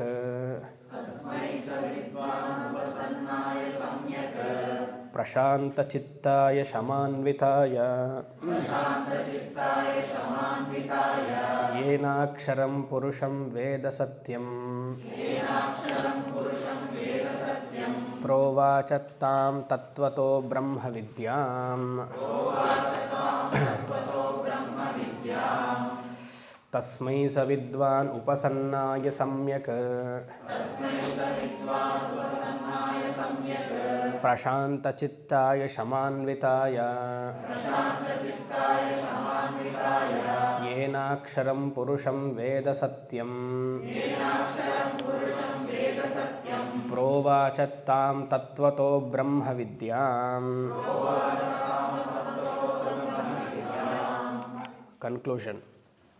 ಕನ್ಕ್ಲೂಷನ್ ಆಫ್ ದಿಸ್ ಮಂತ್ರ.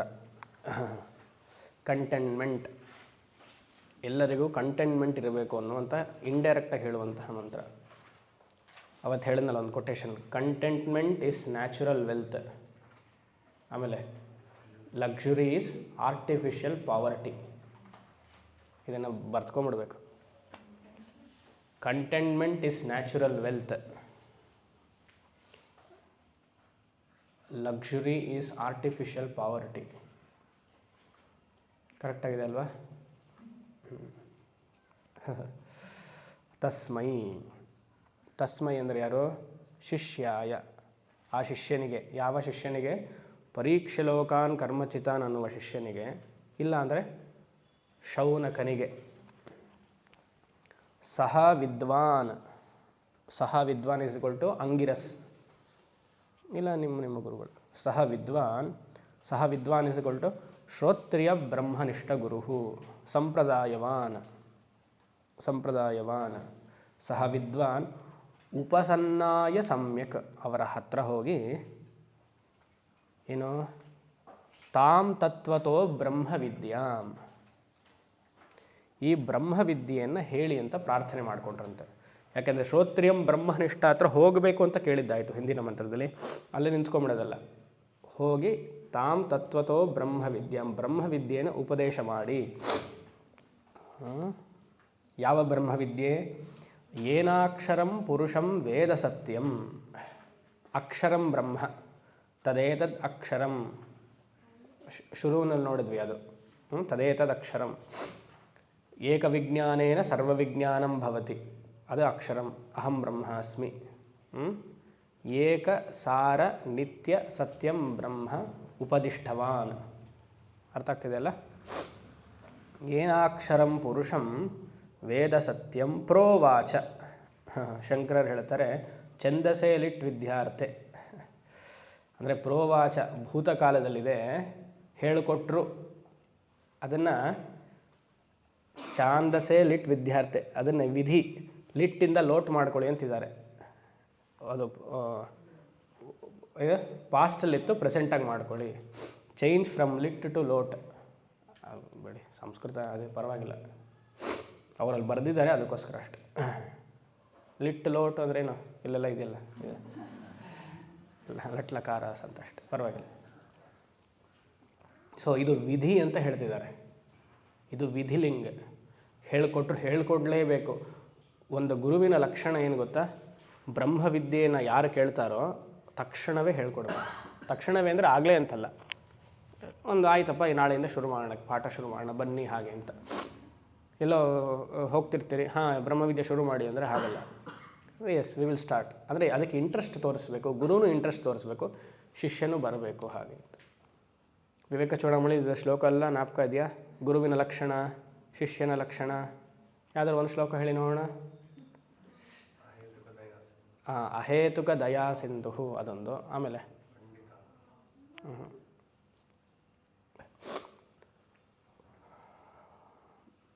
ಸುಮಾರು ಶ್ಲೋಕಗಳಿವೆ.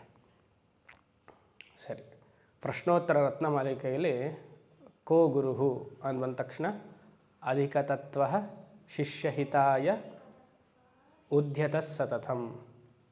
ಕೋ ಗುರುಹು ಅಧಿಕ ತತ್ವ ಶಿಷ್ಯಹಿತಾಯ ಉದ್ಯತ ಸತತಂ. ಅರ್ಥ ಆಗತ್ತಲ್ಲ? ಯಾರು ಗುರು ಅಂತ ಕೇಳಿದ ತಕ್ಷಣ ರಿಪ್ಲೈ ಏನು ಬರುತ್ತೆ? ಅಧಿಕ ತತ್ವ. ಅಧಿಕ ತತ್ವ ಈಸ್ ಈಕ್ವಲ್ ಟು ಶ್ರೋತ್ರಿಯಂ ಬ್ರಹ್ಮನಿಷ್ಠ. ಆಮೇಲೆ ಶಿಷ್ಯ ಹಿತಾಯ ಈಸ್ ಈಕ್ವಲ್ ಟು ಅಹೇತುಕ ದಯಾ ಸಿಂಧು. ಅಲ್ಲೆಲ್ಲ ಕನೆಕ್ಟ್ ಮಾಡಬೇಕು. ಶಿಷ್ಯ ಹಿತಾಯ ಸದಾ ಈ ಇದು ಶಿಷ್ಯನಲ್ಲಿ ಅವನ ಹಿತ ಏನು ಅಂತ ನೋಡಬೇಕು. ಗುರುವಿನ ಮನಸ್ಸು ಹೇಗಿರಬೇಕು ಅಂದರೆ ಶಿಷ್ಯನ ಹಿತ ಯಾವುದು ಅಂತ ನೋಡಬೇಕು. ಶಿಷ್ಯನ ಹಿತ ಯಾವುದು? ಮೋಕ್ಷವೇ ಹಿತ.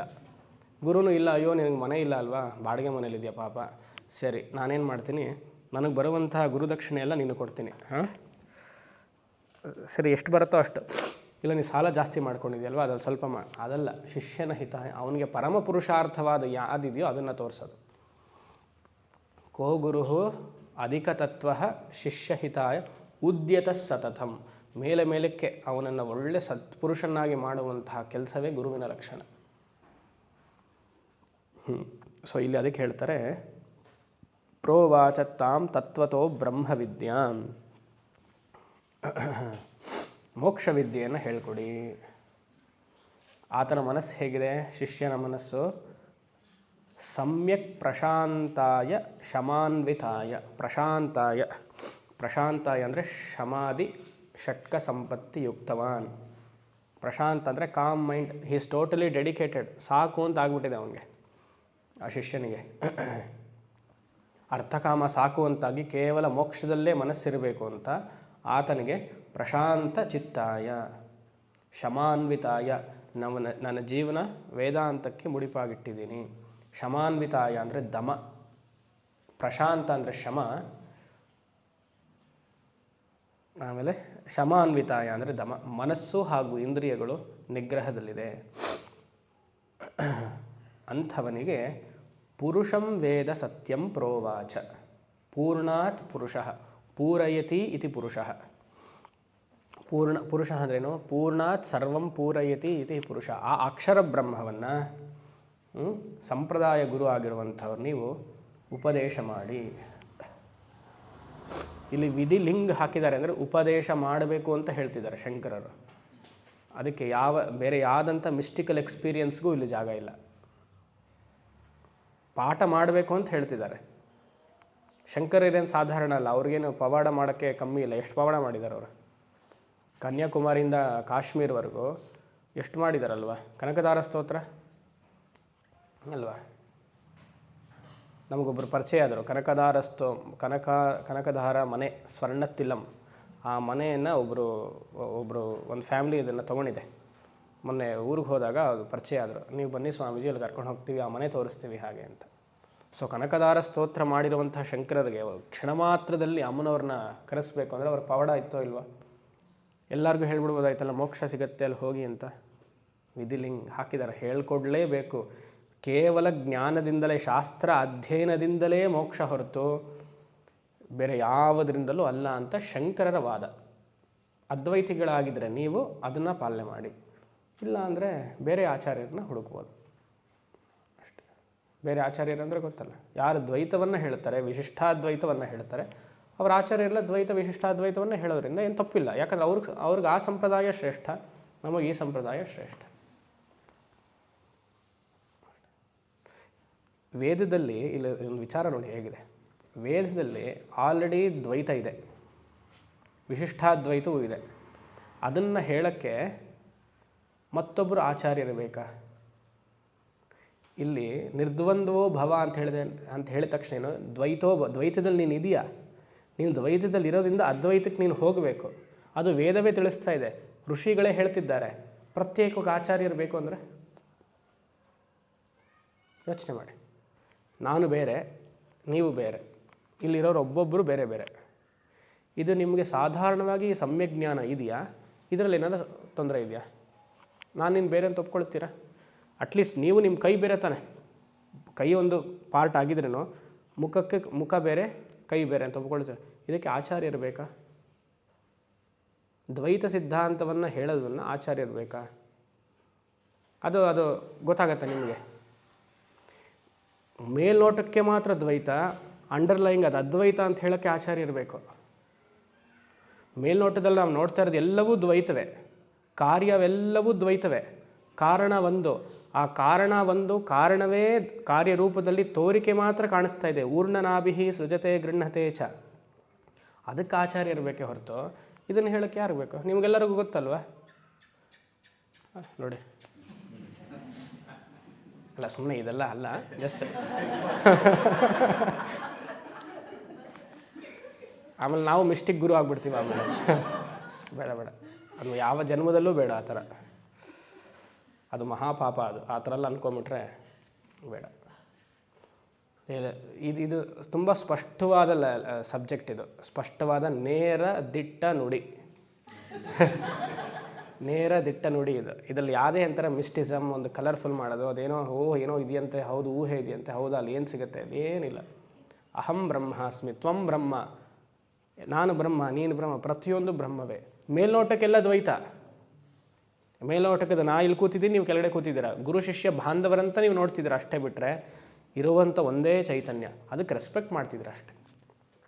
ನಿಮ್ಮನ್ನು ನಾನು ಹೇಗೆ ರೆಸ್ಪೆಕ್ಟ್ ಮಾಡ್ತೀನೋ ನೀವು ನನ್ನನ್ನು ಹಾಗೆ ರೆಸ್ಪೆಕ್ಟ್ ಮಾಡ್ತಿದ್ದೀರ. ಮನಸ್ಸಿನಲ್ಲಿ ಆ ಅದ್ವೈತ ಭಾವ ಇರಬೇಕು.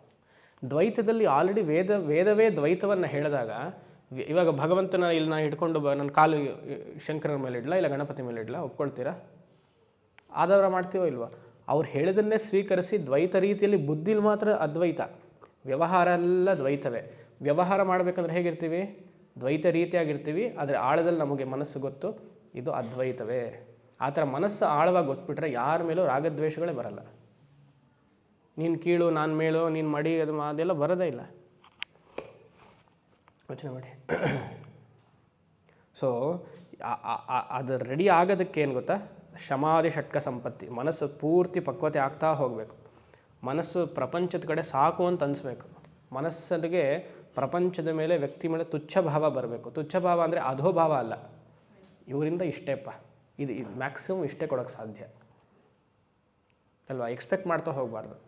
ನೀನು ಹೀಗೆ ಬಿಹೇವ್ ಮಾಡು, ಎಷ್ಟು ವರ್ಷದಿಂದ ಕಾಯ್ತಾ ಇದ್ದೀನಿ, ಆಯಿತಾ. 20 ವರ್ಷ ಆಯಿತು, 20 ವರ್ಷ ಆಗಿ ಒಂದು ದಿವಸ ನೀನು ಅರ್ಥ ಮಾಡ್ಕೊಂಡಿಲ್ವಲ್ಲ, ಈ ಥರ ಎಲ್ಲ ಪೊಯಮ್ ಹೇಳೋದು ನಿಲ್ಲಿಸಬೇಕು. All Shakespeare poem you have to stop today if you want ಮೋಕ್ಷನ, ಆತ್ if you want to understand what moksha is. ಹಾಗೆ ಯೋಚನೆ ಮಾಡಿ, ವೆರಿ ಇಂಪಾರ್ಟೆಂಟ್. ಆ ಮನಸ್ಸು ಪಕ್ವತೆ ಆಗ್ತಾ ಹೋಗಬೇಕು, ಆವಾಗಲೇ ವೇದಾಂತ ಅರ್ಥ ಆಗುತ್ತೆ. ಇಲ್ಲಿಗೆ ಫಸ್ಟ್ ಮುಂಡಕ ಮುಗೀತು. ಮುಂದೆ ಎರಡನೇ ಮುಂಡಕಕ್ಕೆ ಪ್ರವೇಶ. ತದೇತತ್ ಸತ್ಯಂ ಯಥಾ ಸುದೀಪ್ತಾತ್ ಪಾವಕಾತ್ ವಿಸ್ಫುಲಿಂಗಾಃ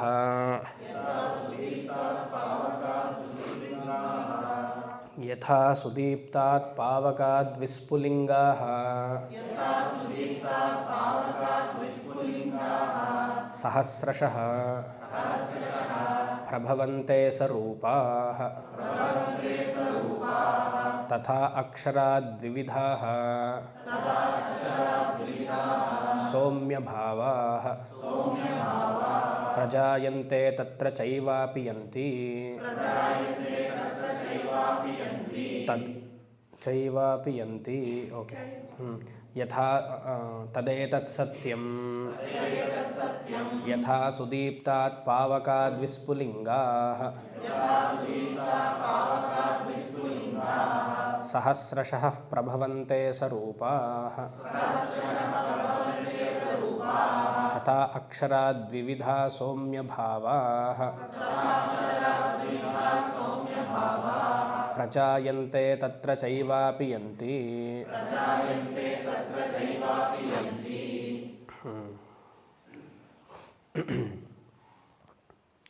ಅದ್ವೈತದಲ್ಲಿ 3 ಇಂಪಾರ್ಟೆಂಟ್ ಮೆಸೇಜಸ್, ಸಂದೇಶಗಳು.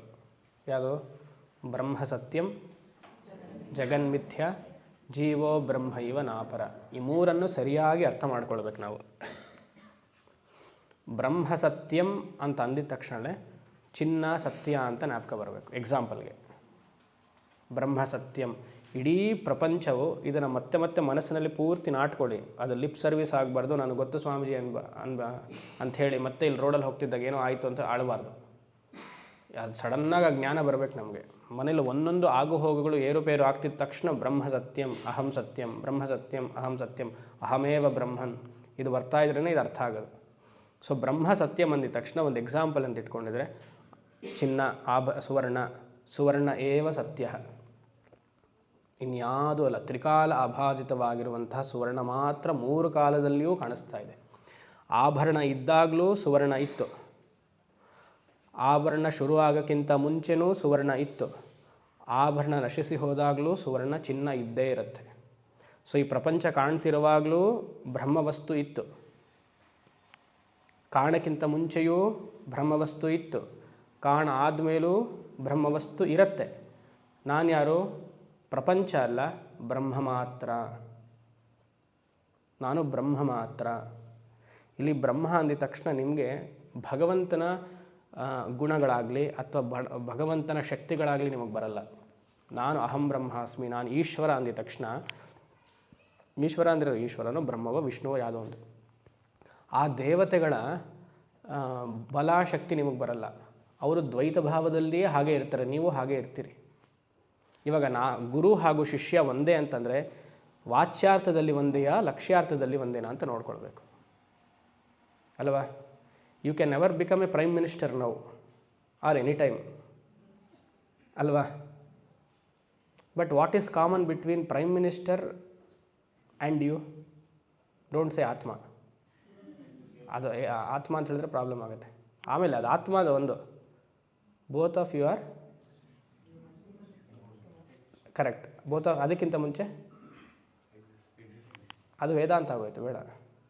ಸಿಟಿಸನ್ಸ್ ಆಫ್ ಇಂಡಿಯಾ ಫಸ್ಟ್ ಅಲ್ಲಿ ಬರಲಿ. Both of your citizens. ಆ ಎಕ್ಸಾಂಪಲ್ಗೆ ಇಲ್ಲಿ ಆತ್ಮ ಅಂತ ತೊಗೊಳ್ಬಾರ್ದು. ಅಲ್ಲಿಗೇನು prime minister is also a citizen, I am also a citizen.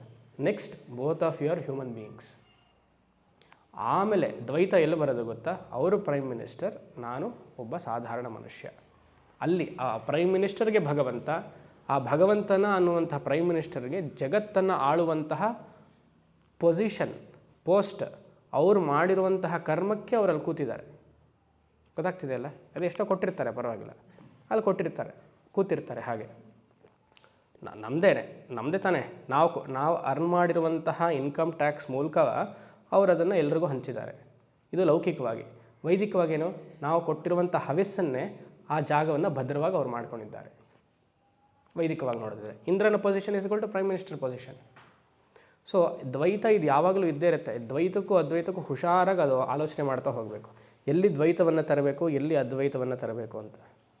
Essential ಆಗಿ ಅಂದ್ರೇನು, ಲಕ್ಷ್ಯಾರ್ಥದಿಂದ ನಾವೆಲ್ಲರೂ ಒಂದೇ ಹೊರತು ವಾಚ್ಯಾರ್ಥದಿಂದ ಅಲ್ಲ. ಮೇಲ್ನೋಟಕ್ಕೆ ನಾವೆಲ್ಲರೂ ಬೇರೆ ಬೇರೆಯೇ, ಆದರೆ ಎಸೆನ್ಸ್, ಆ ಸಾರಾಂಶದಿಂದ ನಾವೆಲ್ಲರೂ ಭಗವತ್ ಸ್ವರೂಪರೇ. ಯಾರು ಹೇಳ್ತಾರೆ ನಾವೆಲ್ಲರೂ ಭಗವತ್ ಸ್ವರೂಪರೇ ಅಂತ? ನಾವು ಭಗವತ್ ಸ್ವರೂಪ ಅಲ್ಲ ಅಂತ ಹೇಳೋದು ಯಾರು? ದ್ವೈತಿಗಳು. ನಾವು ಭಗವತ್ ಸ್ವರೂಪರೇ ಅಂತ ಹೇಳೋರು ವಿಶಿಷ್ಟಾದ್ವೈತಿಗಳು. ಭಗವಂತ ಲಕ್ಷ್ಯ ರೂಪದಲ್ಲಿ ನಾನು ನೀನು ಆಗಿದ್ದೀವಿ ಅಂತ ಹೇಳೋರು ಶಂಕರರು, ಅದ್ವೈತಿಗಳು. ಸೊ ಇಲ್ಲಿ ನಾವೆಲ್ಲ ಪಾಠ ಮಾಡ್ತಿರೋದು ಲಕ್ಷ್ಯ ರೂಪದಲ್ಲಿ ಮಾತ್ರ, ಮೇಲ್ನೋಟಕ್ಕಲ್ಲ ಅಲ್ವಾ? ಸೊ ಅದು ಬ್ರಹ್ಮ ಸತ್ಯಂ ಅನ್ನುವ ವಾಕ್ಯದಲ್ಲಿ ನಿಮಗೆ ಜ್ಞಾಪಕ ಇರಬೇಕು. ಈಕ್ವಲಿ ಇಂಪಾರ್ಟೆಂಟ್ ಜಗನ್ಮಿಥ್ಯ. ಅರ್ಥ ಆಗಲಿಲ್ವಾ? ಆಮೇಲೆ ಹೇಳ್ತೀನಿ, ಆಗೋಗ್ಬಿಡಿ. ಜಗತ್ ಮಿಥ್ಯ, ಬ್ರಹ್ಮ ಸತ್ಯ ಅಂತ ನಾವೆಲ್ಲರೂ ಒಪ್ತೀವಿ, ಅದರೇನು ಸಂದೇಹ ಇಲ್ಲ. ಜಗತ್ ಮಿಥ್ಯ ಅಂತ ಒಪ್ಪಬೇಕು, ಅದು ಇಂಪಾರ್ಟೆಂಟ್, ವೆರಿ ಟಫ್. ಜಗತ್ ಮಿಥ್ಯ, ಇಲ್ಲಿ ಮಿಥ್ಯ ಅಂದರೆ ಸುಳ್ಳು ಅಂತ ಅರ್ಥ ಅಲ್ಲ. ಪ್ರಪಂಚ ಸುಳ್ಳು ಅಂತೀರಿ, ಇದೇನು ರೀ ಅದ್ವೈತ? ಅದಲ್ಲ. ಇಲ್ಲಿ ಮಿಥ್ಯ ಅನ್ನೋದಕ್ಕೆ ತೋರಿಕೆ ಮಾತ್ರ ಅಂತ. Seemingly existing. It is not lies, it is not false. ಇಂಗ್ಲೀಷಲ್ಲಿ ಬರ್ಕೊಳ್ಳೋದಿದ್ರೆ, ಕನ್ನಡದಲ್ಲಿ ಬರ್ಕೊಳ್ಳಿದ್ರೆ ಮಿಥ್ಯಾಗೆ ತೋರಿಕೆ ಮಾತ್ರ, ಮರುಮರೀಚಿಕೆ, ಮಿರೇಜ್ ವಾಟರ್. ಅಲ್ಲೇನು ಕಾಣಿಸ್ತಾ ಇದೆ? ನೀರಿದೆಯಾ? ಅದು ಕಾಣಿಸ್ಕೊಳ್ತಿದೆಯೋ ಇಲ್ವೋ? ಹಾಗೆ. ಆದರೆ ಅದನ್ನು ಎನ್ಕ್ವೈರಿ ಮಾಡಿದಾಗ ಅಲ್ಲಿ ಹೊಟ್ಟೋಗುತ್ತೆ, ಹತ್ತಿರ ಹೋಗ್ತಿದ್ದಾಗ ಅದು ಹೊಟ್ಟೋಗುತ್ತೆ. ಸೂರ್ಯ ಉದಯ, ಸೂರ್ಯ ಅಸ್ತ ನಮ್ಮ ಅನುಭವಕ್ಕೆ ಬರ್ತಾ ಇದೆ ಅಲ್ವಾ? ಸನ್ರೈಸ್ ಆ್ಯಂಡ್ ಸನ್ಸೆಟ್ ನಮ್ಮ ಅನುಭವಕ್ಕೆ ಬರ್ತಾ ಇದೆ. ಅದನ್ನು ವಿಚಾರ ಮಾಡ್ತಾ ಹೋದಾಗ ಏನೋ ಗೊತ್ತಾಗುತ್ತೆ, ಸನ್ರೈಸೂ ಆಗಿಲ್ಲ, ಸನ್ಸೆಟ್ಟೂ ಆಗಿಲ್ಲ. ಅದಕ್ಕೆ ಸ್ವಾಮೀಜಿ ನಾನು ಸಂಧ್ಯಾ ವಂದನೆಯೂ ಮಾಡಲ್ಲ ಅಲ್ವಾ? ಸನ್ರೈಸೇ ಸೆಟ್ಟೇ ಆಗಿಲ್ಲ ಅಂದರೆ ಸಂಧ್ಯಾ ವಂದನೆ ಎಲ್ಲಿ ಬಂತು ಕಾನ್ಸೆಪ್ಟು? ಇಲ್ಲ, ನಾಸ್ತಿಕತೆಗೆ ಹೊಟ್ಟೋಗುತ್ತೆ ಇದಂಗೆ ಹೇಳ್ತಾ ಇದ್ದಾರೆ. ನಮ್ಮ ದೃಷ್ಟಿ ಕಾಣೋದ್ರಿಂದ ಅದಕ್ಕೆ ಒಂದು ಆಧಾರದಿಂದ, ರೆಸ್ಪೆಕ್ಟಿಂದ ಮಾಡ್ತೀವಿ ಅಷ್ಟೆ. ಯೋಚನೆ ಮಾಡಿ, ಪ್ರತಿಯೊಬ್ಬರಿಗೂ ಗೊತ್ತು ಸೂರ್ಯ ಉದಯಿಸಲ್ಲ, ಸೂರ್ಯ ಅಸ್ತ ಆಗಲ್ಲ ಅಂತ. ಆದರೂ ಬೆಳಗ್ಗೆ ನಾವು ಹೇಳ್ತೀವಿ ಎಲ್ಲ ಕ್ರಿಯೆಗಳು ಸೂರ್ಯನಿಂದನೇ ಶುರು ಮಾಡ್ತೀವಿ ಅಲ್ವಾ? ಅವಾಗ ಇಲ್ಲೇನಾಗ್ತಿದೆ? ಅನುಭವ ಬಾಧ ಆಗ್ತಾ ಇಲ್ಲ. ಸೂರ್ಯನ ಉದಯ ಅಸ್ತ ಅನ್ನುವಂತಹ ಅನುಭವ ನನಗೆ ಬಾಧ ಆಗ್ತಾಯಿಲ್ಲ. ಬಾಧ ಅಂದ್ರೇನು? ಬಾಂಡೇಜ್. ನನಗೆ ಬಂಧನ ತರ್ತಾ ಇಲ್ಲ ಅಂತ. ಆ ಅನುಭವವನ್ನು ನೋಡ್ತಾನೇ ಇದ್ದೀವಿ, ಆದರೂ ಕ್ರಿಯೆ ಮಾಡ್ತಾನೇ ಇದ್ದೀವಿ. ವೆರಿ ಇಂಪಾರ್ಟೆಂಟ್ ಮೆಸೇಜ್, ತಿಳ್ಕೊಳ್ಬೇಕು. ಮಿಥ್ಯ ಅನ್ನೋದು ಇದೆ. ತೋರಿಕೆಗೆ ಮಾತ್ರ ಉದಯಿಸ್ತಾ ಇದ್ದಾನೆ, ಆದರೆ ಸತ್ಯವಾಗಲೂ ಸೂರ್ಯ ಹಾಗೆ ಇದ್ದಾನೆ, ಪ್ರಪಂಚ ಸುತ್ತುತ್ತಾ ಇದೆ. ಸೊ ಜಗತ್ ಮಿಥ್ಯ ಅಂದಿದ ತಕ್ಷಣ ತೋರಿಕೆಗೆ ಮಾತ್ರ ಕಾಣ್ಕೊಳ್ತಾ ಇದೆ. ಆಭರಣ ಸುವರ್ಣದಲ್ಲಿ ಉತ್ಪಾದನೆ ಅನ್ನೋದು ತಪ್ಪು, ಕಮ್ಯುನಿಕೇಷನ್ಗೆ ಮಾತ್ರ ಹೇಳ್ತಾ ಇದ್ದೀನಿ. ಸುವರ್ಣದಿಂದ ತೋರಿರುವಂತಹ ಆಭರಣಗಳು ಎಲ್ಲವೂ ಆಭರಣಗಳೇ, ತೋರಿಕೆಗೆ ಮಾತ್ರವೇ, ನಾಮರೂಪವೇ. ಕಿಂಚಿತ್ತೂ ಅದರಲ್ಲಿ ಸತ್ ಅನ್ನುವಂಥದ್ದಿಲ್ಲ. ನಾಮರೂಪಕ್ಕೆ ಸತ್ ಅನ್ನುವಂಥದ್ದಿಲ್ಲ. ನಾಮರೂಪಕ್ಕೆ ನಾಮರೂಪವೇ ಆಗಿರುವಂತಹ ಸತ್ತಿಲ್ಲ. ತಿಳಿರಿ, name and form doesn't have its own substance of name and form. ನಾಮರೂಪಕ್ಕೆ ಯಾವ ಸತ್ತಿದೆ? ಸುವರ್ಣದ ಸತ್ತಿದೆ. ಅಲ್ಲಿ ಬ್ರಹ್ಮನ ಸತ್ತು ಅಂತ ಹೇಳಬಾರ್ದು. ಈ ಎಕ್ಸಾಂಪಲ್ಲಿ ಸುವರ್ಣನ ಸತ್ತಿದೆ. ಫೈನಲ್ ಆಗಿ ಅದು ಬ್ರಹ್ಮ ಸತ್ಯ ಬೇರೆ. ನಮ್ಮ ಅದು ಎಕ್ಸಾಂಪಲ್ ತೊಗೊಂಡಾಗ ರೋಪ್ ಸ್ನೇಕ್ ಎಕ್ಸಾಂಪಲ್ ಥರ ಆಗುತ್ತೆ. ಆಯಿತಾ? ಗೊತ್ತಾಗ್ತಿದೆಯಾ? ಇನ್ನು ಬಿಡಿಸಿ ಹೇಳಬೇಕಾ? ಇಲ್ಲಿವರೆಗೂ ಚೆನ್ನಾಗಾಯ್ತು. ಯಾರ ಬಗ್ಗೆ ಆದರೂ ಬೈದ್ರೆ ಅರ್ಥ ಆಗ್ಬಿಡುತ್ತೆ ನಮಗೆ. ತತ್ವ ಬಂದರೆ ಅರ್ಥ ಆಗಲ್ಲ. ತದೇತತ್ ಸತ್ಯಂ ಅನ್ನುವಂತಹ ಮಂತ್ರಕ್ಕೆ ಅರ್ಥ ಹೇಳ್ತಾ ಇದ್ದೀನಿ. ಫಸ್ಟ್ ವಾಕ್ಯ ಇದೆಯಲ್ಲ, ತದೇತತ್ ಸತ್ಯಂ, ತದ್ ಬ್ರಹ್ಮ ಏತತ್ ಇಲ್ಲಿವರೆಗೂ ಮಾತಾಡಿದ್ವಲ್ಲ ಅದೆಲ್ಲ ಸತ್ಯ, ಮಹಾವಾಕ್ಯ ಇದು. ಅದಕ್ಕೆ ನಾನು ಈ 3 ಬ್ರಹ್ಮಸತ್ಯಂ ಜಗನ್ಮಿಥ್ಯದ ಬಗ್ಗೆ ಹೇಳ್ತಿದ್ದೀನಿ. ಇದಕ್ಕೇ ಇದು ಒಂದು ಪದಕ್ಕೆ ಶಂಕರ ಉದ್ದಕ್ಕೆ ಬರೆದಿದ್ದಾರೆ ಭಾಷ್ಯ. ಇರಲಿ. ಸೊ ಜಗನ್ಮಿಥ್ಯ ಅಂದಿದ ತಕ್ಷಣ ಏನಾಗುತ್ತೆ, ಮಿಥ್ಯಾತ್ವ ಇಸ್ಕೊಳ್ತು ತೋರಿಕೆ ಮಾತ್ರ ಕಾಣಿಸ್ತಾ ಇದೆ. ಅದು ನಮ್ಗೆ ಈಕ್ವಲಿ ಇಂಪಾರ್ಟೆಂಟ್, ಮನಸ್ಸಿನಲ್ಲಿ ನಾಟಬೇಕು. ಅದಕ್ಕೆ ಇಂಗ್ಲೀಷಲ್ಲಿ ಏನು ಹೇಳ್ತೀವಿ, ಬಾರೋಡ್ ಎಕ್ಸಿಸ್ಟೆನ್ಸ್. ಪರ್ಮನೆಂಟ್ ಎಕ್ಸಿಸ್ಟೆನ್ಸ್ ಗೋಲ್ಡ್, ಬಾರೋಡ್ ಎಕ್ಸಿಸ್ಟೆನ್ಸ್ ಆರ್ನಮೆಂಟ್ಸ್. ಆರ್ನಮೆಂಟ್ಸ್ಗೆ ಅಥವಾ ಆಭರಣಕ್ಕೆ ನಿಜವಾದ ಸತ್ತ ಇದು ಬಿಟ್ಟಿದ್ದರೆ ನೀವು ಅದನ್ನು ಬೇರ್ಪಡಿಸ್ಬೋದಾಗಿತ್ತು. ಆರ್ನಮೆಂಟ್ಸ್ ಆಭರಣಗಳನ್ನ ಬೇರೆ ಮಾಡ್ಬೋದಾಗಿತ್ತು, ಸುವರ್ಣವನ್ನು ಬೇರೆ ಮಾಡ್ಬೋದಾಗಿತ್ತು. ಮಾಡೋಕ್ಕೆ ಆಗ್ತಾ ಇಲ್ಲ, ತೋರಿಕೆ ಮಾತ್ರ. ಅದಕ್ಕೆ ಆಭರಣಗಳು ಕೇವಲ ಪದಗಳು. ಬಳೆ ಅನ್ನೋದು ಕೇವಲ ಪದ, ಸರ ಅನ್ನೋದು ಕೇವಲ ಪದ. ಇನ್ಯಾದಿಷ್ಟ ನಿಮಗೆ, ಮೂಗುತಿ ಅನ್ನೋದು ಕೇವಲ ಪದ. ಕರಿಮಣಿ ಸರ ಮಾಡಿಸ್ಕೊಳ್ಳ ಬೇಡವಾ ಅಂತ ಕೇಳ್ತೀರಲ್ವ, ಅದೊಂದು ಕೇವಲ ಪದ. ನಿಜವಾದ ಸತ್ಯ ಅದು ಆಭರಣ, ಸುವರ್ಣ, ಗೋಲ್ಡ್, ಚಿನ್ನ. ಸಾರಿ, ಆಭರಣ ಅಂತೆ, ಸುವರ್ಣ. ನನಗೊಂದು ಸಲ ಆಭರಣದ ಮೇಲೆ ಅದು ಅಲ್ಲಿ ಸುವರ್ಣ, ಚಿನ್ನ ಬಿಟ್ಟರೆ ಬೇರೆ ಏನೂ ಇಲ್ಲ. ನೋಡ್ತಾ ಹೋಗಿ, ಹುಚ್ಚುಡಿಯೋವರೆಗೂ ನೋಡ್ತಾ ಇರಿ ಅದನ್ನು. ಆಯಿತಾ? ತಿಳಿಬೇಕು. ಇದನ್ನು ನೋಡಿದ ತಕ್ಷಣ ಪ್ರಪಂಚದಲ್ಲಿ ಅಪ್ಲೈ ಮಾಡಬೇಕು.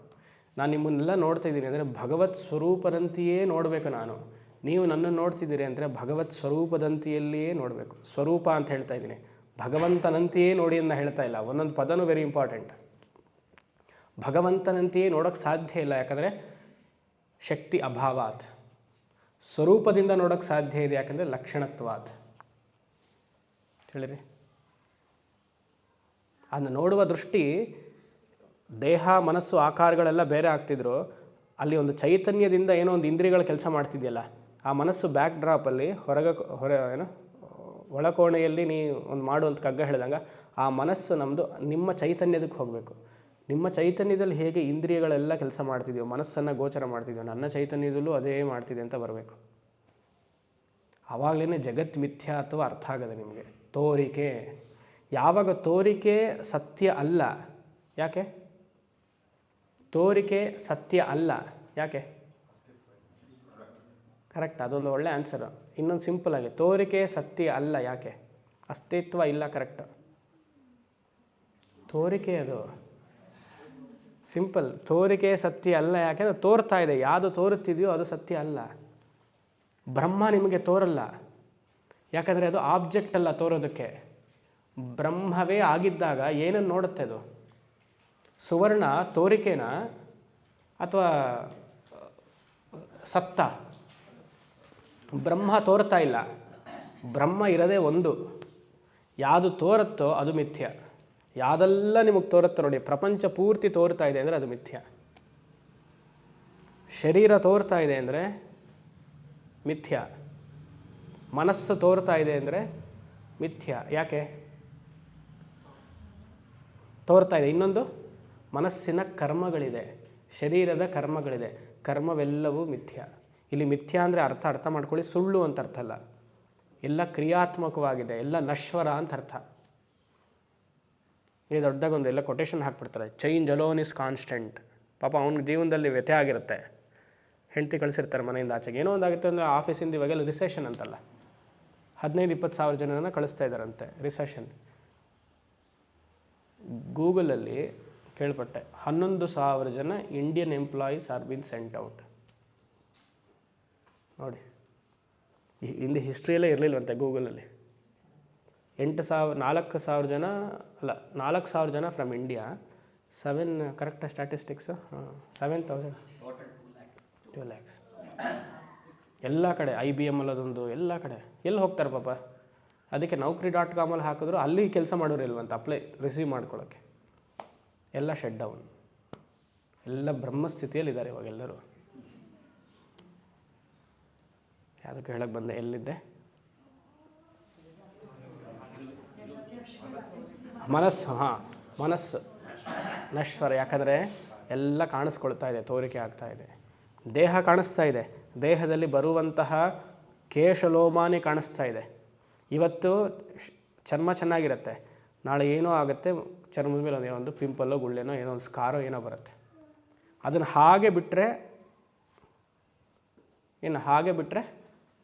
ಏನು ಹೀಗಿದ್ದೀರಾ, ವಕ್ರವಕ್ವಾಗಿದ್ದೀರಾ ಅಂತ, ಅದಕ್ಕೆ ಸ್ವಲ್ಪ ಚೆನ್ನಾಗಿ ಲೋಷನೆಲ್ಲ ಹಾಕಿದ್ರೆ ಚೆನ್ನಾಗಿರುತ್ತೆ ಅಲ್ವಾ.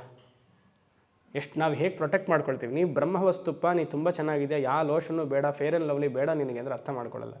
ಅದು ಚೆನ್ನಾಗಿ ಹಚ್ಕೊಳ್ತೀವಿ. ನೋಡಿ, ಯೋಚನೆ ಮಾಡಿ. ನಾವೆಲ್ಲರೂ ಒಳ್ಳೆ ಮೇಕಪ್ ಡಾಲ್ಸ್, ಪ್ರತಿಯೊಬ್ಬರು. ಇಷ್ಟು ಹೇಳಿಯೂ ನಮಗೆ ಶರೀರದ ಮೇಲೇ ಅಭಿಮಾನ. ಶರೀರ ಇರೋದು ಯಾತಕ್ಕೆ? ಈ ಶರೀರವನ್ನು ಅನ್ನುವಂತಹ ಉಪಕರಣವನ್ನು ಯೂಸ್ ಮಾಡಿಕೊಂಡು ಅಹಂ ಬ್ರಹ್ಮಾಸ್ಮಿ ವೃತ್ತಿಜ್ಞಾನವನ್ನು ಬೆಳೆಸ್ಕೊಳ್ಳೋದಕ್ಕೆ ಅಲ್ವಾ, ಹೌದೋ ಅಲ್ವಾ? ಅದೊಂದು ಉಪಕರಣ. ಆದರೆ ನಾವೇನು ಮಾಡ್ತಿದ್ದೀವಿ, ಆ ಪ್ಯಾಕೆಟನ್ನು ಚೆನ್ನಾಗಿ ಅಲಂಕಾರ ಮಾಡ್ತಾಯಿದ್ದೀವಿ. ಪ್ಯಾಕೆಟ್ ನೋಡಿ ಜನ ನಮ್ಮನ್ನು ಮೆಚ್ಚಬೇಕು. ಒಂದು ಗಂಡು ಒಂದು ಹೆಣ್ಣು ಮದುವೆ ಆಗೋದು ಆತ್ಮಕ್ಕೆ, ಎರಡು ಶರೀರಕ್ಕೆ. ಆತ್ಮಕ್ಕೆ ಮದುವೆ ಇಲ್ಲ, ಯಾಕಂದರೆ ಇರೋದು ಒಂದೇ ಆತ್ಮ. ಮನಸ್ಸು ಗೊತ್ತಿಲ್ಲ, ಅದಕ್ಕೆ ಎಲ್ಲ ಮಾರು ಹೋಗೋದು. ಶರೀರಕ್ಕೋಸ್ಕರ ವ್ಯಾಮೋಹ. ಯೋಚನೆ ಮಾಡಿ ನೋಡಿ, ಒಂದು ಗಂಡು ಒಂದು ಹೆಣ್ಣು ಬರ್ತಿದೆ ಅಂದರೆ ಇಟ್ ಈಸ್ ಸ್ಥೂಲವಾಗಿ ಪಂಚೀಕರಣ. ಸ್ಥೂಲ ಪಂಚೀಕರಣ. ಅದು ಸ್ಥೂಲ ಪಂಚೀಕರಣದಿಂದ ಇನ್ನೊಂದು ಪಂಚೀಕರಣ ಬರ್ತಾ ಇದೆ. ಮೋಹ ಎಲ್ಲಿದೆ? ಅನುಭವಿಸಬೇಕು, ದೈಹಿಕವಾಗಿ ಅನುಭವಿಸಬೇಕು. ಯೋಚನೆ ಮಾಡಿ, ಪ್ರಪಂಚವೇ ಆಗಿದೆ, ಅದ್ರ ಹಿಂದೆನೇ ಹೋಗ್ತಾ ಇದೆ. ಪ್ರತಿಯೊಬ್ಬ ಮನುಷ್ಯನು, ಪ್ರತಿಯೊಂದು ಜೀವಿಯು, 84 ಲಕ್ಷದ ಜೀವಿಯು ಕಾಮದಿಂದನೇ ಹೊರಟಿದ್ದಾನೆ. ಪುರುಷಾರ್ಥ, 4 ಪುರುಷಾರ್ಥದಲ್ಲಿ ಮೋಕ್ಷ ಪ್ರಧಾನ ಅಲ್ಲ, ಧರ್ಮ ಪ್ರಧಾನ ಅಲ್ಲ, ಅರ್ಥವೂ ಪ್ರಧಾನ ಅಲ್ಲ. ಕಾಮವನ್ನು ಸರಿಯಾಗಿ ಅನುಭವಿಸೋದಕ್ಕೋಸ್ಕರ ಅರ್ಥ ಬಂದಿದೆ. ಅದಕ್ಕೆ ನಾನು ಸೆಕ್ಯೂರಿಟಿ ಅಂತ ಹೇಳಿದ್ದು. ಪ್ರತಿಯೊಂದು ಗೃಹಸ್ಥಾಶ್ರಮವೂ ಇವಾಗ ಸೆಕ್ಯೂರಿಟಿ ಯಾಕಾಗಿದೆ ಅಂದರೆ ಕಾಮವನ್ನು ಅನುಭವಿಸೋದಕ್ಕೆ. ಅದು ಯಾವುದೇ ಥರ ಕಾಮ ಆಗಿರ್ಬೋದು, ದೈಹಿಕವಾಗಿರ್ಬೋದು, ಇಲ್ಲೊಂದೊಂದು ವಸ್ತು ಆಗಿರ್ಬೋದು, ಒಂದು ಬಟ್ಟೆ ತೊಗೊಳ್ಳೋದ್ರಿಂದ ಇರ್ಬೋದು, ಯಾವುದೇನಾಗಿರ್ಬೋದು. ಸೊ ಮಿಥ್ಯವನ್ನು ಸತ್ಯ ಅಂತ ಮಾಡಿಕೊಂಡು ನಾವೆಲ್ಲರೂ ಹೊರಟಿದ್ದೇವೆ. ಮಿಥ್ಯವನ್ನು ಸತ್ಯ ಅಂತ ಮಾಡಿಕೊಂಡು ಯಾವಾಗ ಮಿಥ್ಯಾರೂಪದಲ್ಲಿಯೇ ಇದೆ ಅಂತ ಅಂದ್ಕೊಂಡ್ಬಿಟ್ರೆ ಆಗ ಮನಸ್ಸು ಬ್ರಹ್ಮನ ಕಡೆ, ನನ್ನ ಕಡೆ ಹೋಗುತ್ತೆ, ನನ್ನ ಆಧಾರದ ಕಡೆ ಹೋಗುತ್ತೆ, ಸಬ್ಸ್ಟ್ರಾಟಮ್ ಕಡೆ ಹೋಗುತ್ತೆ. ಅರ್ಥ ಆಗ್ತಿದೆಯಾ? ಬ್ರಹ್ಮ ಸತ್ಯಂ ಅರ್ಥ ಆಯಿತು. = ಗೋಲ್ಡ್ ಸತ್ಯಂ. ಜಗನ್ಮಿಥ್ಯ = ತೋರಿಕೆ ಮಾತ್ರ, ಆಭರಣಗಳು ಕಾಣಿಸ್ಕೊಳ್ತಾ ಇದೆ. ಹಾಗೆ ಜಗತ್ತಲ್ಲಿರುವಂತಹ ಪ್ರತಿಯೊಂದು ವ್ಯಕ್ತಿಯೂ ಕಾಣಿಸ್ಕೊಳ್ತಿದ್ದಾರೆ. ಮೂರನೇದು ಬಹಳ ಇಂಪಾರ್ಟೆಂಟ್. ಜೀವೋ ಬ್ರಹ್ಮೈವ ನಾಪರ. ಜೀವ ಬ್ರಹ್ಮ ನ ಅಪರಃ. ನಾಪರಃ. ಬ್ರಹ್ಮ ಏವ ಅಂತ ಹೇಳ್ತಿದೆ ಉಪನಿಷತ್ತು. ಜೀವ ಈಸ್ ನಥಿಂಗ್ ಬಟ್ ಬ್ರಹ್ಮ ಅಂತ. ಜೀವ ಅಂದರೆ ಯಾರು? ನಾವೆಲ್ಲ ಜೀವಿಗಳು ಅಂತ ಅಂದ್ಕೊಂಡ್ಬಿಟ್ಟಿದ್ದೀವಿ ಇವಾಗ. ಈ ಜೀವತ್ವವು ಕೇವಲ ಬ್ರಹ್ಮ. ಯಾಕೆ? ಉಪನಿಷತ್ ದೃಷ್ಟಿ ಏನು? ಬ್ರಹ್ಮ ಬಿಟ್ಟು ಏನು ಬೇರೆ ಇಲ್ಲ ಅಂತಂದರೆ ಇದು ಏನು? ತೋರಿಕೆ ಮಾತ್ರ. ಇದು ಮಿಥ್ಯ. ದೇಹ ಕಾಣಿಸ್ಕೊಳ್ತಿದೆ ಅಂದರೆ ಅದು ತೋರಿಕೆ ಮಾತ್ರ. ಮೂಲಮಂ ಕಂಡಂಗೆ ಸಂಭ್ರಾಂತಿ ಏನು? ಈಸ್ ಬ್ರಹ್ಮ ಸತ್ಯಂ ಜಗನ್ಮಿಥ್ಯ. ಗೊತ್ತಾಗ್ತಿದೆಯಲ್ಲ? ಮೂಲಮಂ ಕಂಡಂಗೆ. ಹುರಿಹುರುಳೆ ಹಾವಲ್ಲ ಆದಡಂ ಮಬ್ಬಿನಲ್ಲಿ ಹರಿದಾಡಿದಂತಾಗಿ ನೋಳ್ಪವಂ ಬೆದರಿ ಸುರಿಸುವ ಬೆವರುದಿಟ ಜಗವು ಮಂತುಟೆದಿಟವು ಜರೆಯದಿರು ತೋರಿಕೆಗಳ ಮಂಕುತಿಮ್ಮ. ಜರೆಯದಿರು ತೋರಿಕೆಗಳ ಮಂಕುತಿಮ್ಮ. ಯೋಚನೆ ಮಾಡಿ. ಸೊ ಜೀವ ಬ್ರಹ್ಮೈವ ನಾಪರ ಅಂತ ಹೇಳ್ತಿದ್ದೆ ಅಂದರೆ ಉಪನಿಷತ್ ಹೇಳ್ತಿದೆ ಜೀವ = ಬ್ರಹ್ಮ ಅಲಕ್ಷ್ಯತ್ವಾತ್. ಶರೀರ ಮನಸ್ಸು ಬುದ್ಧಿ ಕಾಣಿಸ್ತಿದೆ ಅಂದರೆ ಅದು ಮಿಥ್ಯಾ. ಮಿಥ್ಯಾ ಅಂದರೆ ಮತ್ತೆ ಸುಳ್ಳಲ್ಲ. ನಮ್ಮ ಕಣ್ಣಲ್ಲಿ ದೃಷ್ಟಿ ಇದೆ, ದೋಷವಿದೆ. ಕಠೋಪನಿಷತ್ತಲ್ಲಿ ನಾನು ಹೇಳಿದ್ದೆ, ಜ್ಞಾಪಕ ಇದೆಯಾ? ಕಣ್ಣಲ್ಲಿ ಲೆನ್ಸ್ ಜ್ಞಾಪಕ ಮಾಡ್ಕೊಳ್ಬೇಕು. ಇವಾಗ ಡಾಕ್ಟ್ರ್ ಹತ್ರ ಹೋದರೆ ಕಣ್ಣು ದೋಷ ಇದೆ, ಏನು ಮಾಡ್ತಾನೆ? ಒಂದು ಚೇರಲ್ಲಿ ಕೂಡಿಸ್ತಾನೆ, ಒಂದು ಏನೋ ಇಲ್ಲಿ ಹಾಕ್ತಾನೆ, ಇದು ಕಾಣಿಸ್ತಿದೆಯಾ ನೋಡಿ ಅಂತಾನೆ. ಅದು ಕಾಣಿಸ್ತಿದೆ, ಇಲ್ಲ ABCD ಇಷ್ಟು ದೊಡ್ಡದಿಂದ ಇಷ್ಟು ಸಣ್ಣಗೆ. ಪಾಪ ಅವನಿಗೂ ಇರುತ್ತೆ ದೋಷ. ಅವನು ಎಷ್ಟು ನಮಗೆ ಕಷ್ಟ ಕೊಡಬೇಕು ಅಷ್ಟು ಕೊಟ್ಬಿಡ್ತಾರೆ. ಒಂದು ಇಷ್ಟು ಮೈನ್ಯೂಟ್ ಡಾಟ್ವರೆಗೂ. ಮುಂಚೆ ಪೂರ್ವಾಶ್ರಮದಲ್ಲಿ ಕನ್ನಡಕ ಹಾಕ್ತಿದ್ದೆ, ಈಗ ಅದಕ್ಕೆ ಲೇಸರ್ ಟ್ರೀಟ್ಮೆಂಟ್ ಮಾಡಿಸಿ ಆಪ್ರೇಷನ್ ಮಾಡಿಸ್ಕೊಂಡಿದ್ದೆ. ಇವಾಗ ಅದಕ್ಕೆ ಚೆನ್ನಾಗಿ ಕಾಣುತ್ತೆ. ಆಯಿತಾ? ಸೊ ಇಷ್ಟು ಡೌಟ್ ನಾನು ಸ್ವಾಮೀಜಿ ನಿಮ್ಗಾಗದ ನೋಡಿ ನೋಡಿ ಎಲ್ಲ ಏನು ಕಾಣಿಸ್ತಾನೆ ಇಲ್ಲ, ನೋಡಿ ನೋಡಿ ಅಂತದ್ದು. ಅಪ್ಪ ಕಾಣಿಸ್ತಿಲ್ಲ, ಬೇಗ ಮುಗಿಸ್ಬಿಡು, ನನಗಾಗಲ್ಲ. ಸೊ ಅದೆಲ್ಲ ತೋರಿಸ್ತಾ ಇರ್ತಾನೆ, ಒಂದು ಇದು ಸರಿನಾ ಅಷ್ಟು ಸರಿನಾ ಹಾಗೆ ಅಂತ ಅಲ್ವಾ. ಹಾಗೆ ಇಲ್ಲೂ ಏನು ಮಾಡಬೇಕು, ಈಶಾ ಉಪನಿಷತ್ ಒಂದು ಲೆನ್ಸ್. ಬ್ರಹ್ಮ ಕಾಣಿಸ್ತಿದೆಯಾ? ಕಾಣಿಸ್ತಾ ಇಲ್ಲ. ಕೇನ ಉಪನಿಷತ್ ಬ್ರಹ್ಮ ಕಾಣಿಸ್ತಾ ಇದೆಯಾ? ಕಾಣಿಸ್ತಾ ಇಲ್ಲ. ಹಾಂ, ಕಟ ಉಪನಿಷತ್ ಕಾಣಿಸ್ತಾ ಇದೆಯಾ? ಪ್ರಶ್ನ ಮುಂಡಕ ಕಾಣಿಸ್ತು. ಯಾಕಂದರೆ ಇವಾಗ ಅದೇ ಕಟದಲ್ಲೂ ಹೀಗೆ ಹೇಳಿದೆ ನಾವು ಕಾಯ್ದೆ. ಅದು ಬೃಹದಾರಣ್ಯಕರಿಗೂ ಹಾಗೆ ಹೇಳ್ತಿರ್ತೀನಿ, ಕಾಣಿಸ್ಬೇಕು. ಯಾವ ಕಾಣುತ್ತೋ ದೋಷ ಹೋಯಿತು. ದೋಷ ಎಲ್ಲಿತ್ತು? ಕಣ್ಣಲ್ಲಿತ್ತು. ಗ್ಲಾಸಲ್ಲೂ ಇಲ್ಲ, ಅಕ್ಷರಗಳಲ್ಲೂ ಇಲ್ಲ, ಅಥವಾ ಉಪದೇಶ ಮಾಡ್ತಿರುವಂತಹ ಡಾಕ್ಟ್ರಲ್ಲೂ ಇಲ್ಲ, ತಿಳ್ಕೊಳ್ಳಿ. ದೋಷ ಇದ್ದಿದ್ದು ನನ್ನ ಕಣ್ಣಲ್ಲಿ. ಈಗ ಉಪನಿಷತ್ ಹೇಳ್ತಿದೆ ಅಂದರೆ ಉಪನಿಷತ್ತಲ್ಲಿ ದೋಷ ಹುಡುಕಬಾರ್ದು, ಗುರುವಿನಲ್ಲಿ ದೋಷ ಹುಡುಕಬಾರ್ದು. ಜೀವ ಅಂತಃಕರಣ ಬುದ್ಧಿಯಲ್ಲಿ ದೋಷ ಇದೆ. ಆ ಬುದ್ಧಿಯನ್ನು ತೀಟ್ರದಕ್ಕೆ, ತಮಿಳು ವರ್ಡ್ ಇದು, ಬುದ್ಧಿಯನ್ನು ಶಾರ್ಪ್ ಮಾಡೋದಕ್ಕೆ ಉಪನಿಷತ್ ವಾಕ್ಯಗಳು. ಅವ ಕಾಣಿಸ್ತು. ತದೇತತ್ ಸತ್ಯಂ ಅಲ್ಲೊಂದು ವಾಕ್ಯ ಹಾಕಿದ್ದಾರೆ, ಒಂದು ಪದ, ಸ್ವರೂಪಾಹ ಸಹ ಬ್ರಹ್ಮ ಏಕರೂಪಾಹ, ಮಹಾವಾಕ್ಯ. ಯೋಚನೆ ಮಾಡಿ.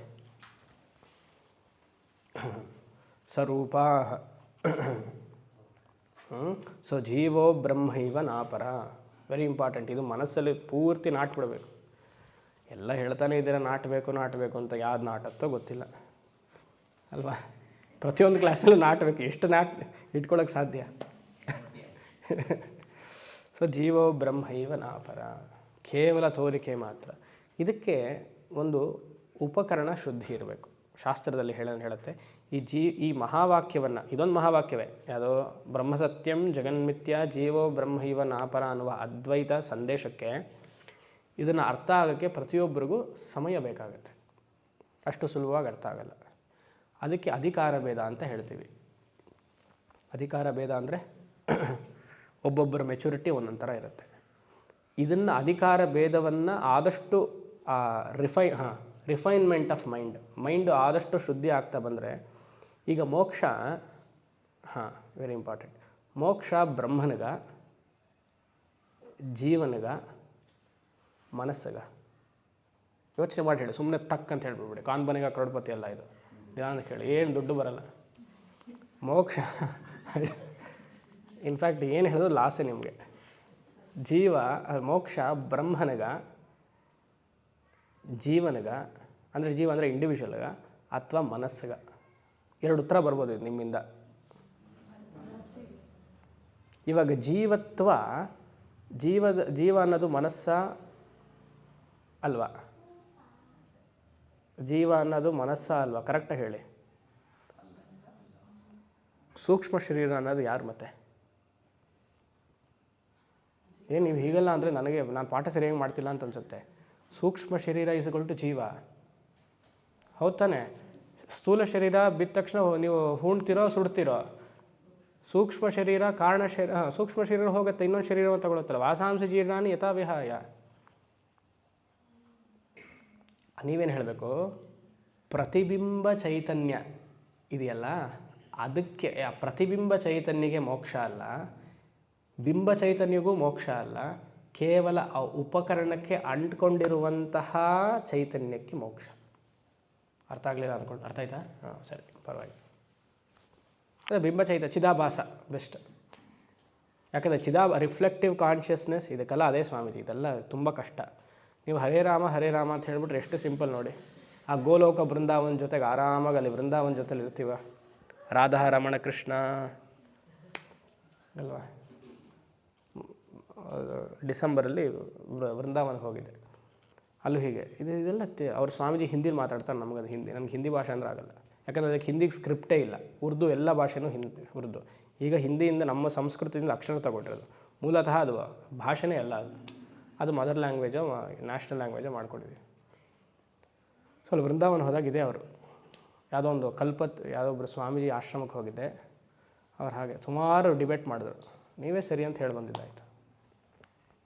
ಭಾಷಾ ಅಭಾವತ್ವಾತ್.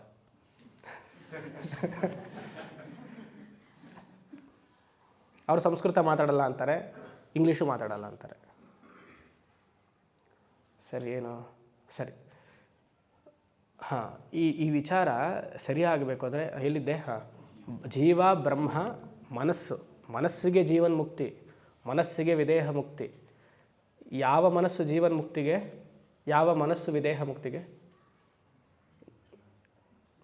ಭಕ್ತರ ಮನಸ್ಸು ಜೀವನ್ ಮುಕ್ತಿಗೆ, ಜ್ಞಾನಿಯ ಮನಸ್ಸು ವಿದೇಹ ಮುಕ್ತಿಗೆ. ಇದೆಲ್ಲ ಅಡ್ವಾನ್ಸ್ಡ್, ಇದು ಅರ್ಥ ಆಗುತ್ತಾ ಇಲ್ಲೋ ಗೊತ್ತಿಲ್ಲ. ಜೀವನ್ ಮುಕ್ತಿ ಅನ್ನೋದು ಲೋಕ ವ್ಯವಹಾರದಲ್ಲಿ, ಜ್ಞಾನಿ ವ್ಯವಹಾರದಲ್ಲ. ಜ್ಞಾನಿಗೆ ಜೀವನ್ ಮುಕ್ತಿ ಅಂತ ಅವನು ಹೇಳ್ಕೊಳ್ಬೇಕಾ? ಒಬ್ಬ ಜ್ಞಾನಿ, ಆತ್ಮಜ್ಞಾನಿ, ನಾನು ಜೀವನ್ ಮುಕ್ತ ಅಂತ ಹೇಳ್ಕೊಂಡ್ರೆ ಅವ್ನು ಜೀವನ್ ಮುಕ್ತನಾ? ಯಾರು ಹೇಳೋದು? ಭಕ್ತರು ಹೇಳೋದು, ಜ್ಞಾನಿ ಹೇಳ್ಕೊಳ್ಳಲ್ವ. ರಮಣ ಮಹರ್ಷಿಗಳನ್ನ ಜೀವನ್ ಮುಕ್ತ ಅಂತ ಹೇಳ್ಕೊಂಡ್ರ, ಶ್ರೀಧರ ಸ್ವಾಮಿಗಳನ್ನ ಜೀವನ್ ಮುಕ್ತ ಅಂತ ಹೇಳ್ಕೊಂಡ್ರೆ, ಶ್ರೀಧರ ಸ್ವಾಮಿಗಳ ಭಕ್ತರು ಹೇಳಿದ್ರು ಆತ ಜೀವನ್ ಮುಕ್ತ. ಶಾಸ್ತ್ರ ದೃಷ್ಟಿಯಲ್ಲಿ ಜೀವನ್ ಮುಕ್ತತೆ ಹೊರತು ಅವರ ದೃಷ್ಟಿಯಿಂದ ಅಲ್ಲ. ಅವರ ದೃಷ್ಟಿಯಲ್ಲಿ ನಾ ಜೀವನ್ ಮುಕ್ತ ಅಂತಂದರೆ ಜಗತ್ತಿಗೆ ರಿಯಾಲಿಟಿ ಕೊಟ್ಟಾಗ ಆಯಿತು, ಭಕ್ತರಿಗೆ ರಿಯಾಲಿಟಿ ಕೊಟ್ಟಾಗ ಆಯಿತು. ವಿದೇಹ ಮುಕ್ತಿ ಯಾಕೆ ಅಂದರೆ ಅದನ್ನು, ಈ ಶರೀರವನ್ನು ಬಿಟ್ಬಿಡ್ತಾರೆ ಅವರು. ಯೋಚನೆ ಮಾಡಿ, ಜೀವನ್ಮುಕ್ತ ಸ್ಥಿತಿ ಕೇವಲ ಅಜ್ಞಾನಿ ದೃಷ್ಟಿಯಿಂದ, ಜ್ಞಾನ ದೃಷ್ಟಿಯಿಂದಲ್ಲ.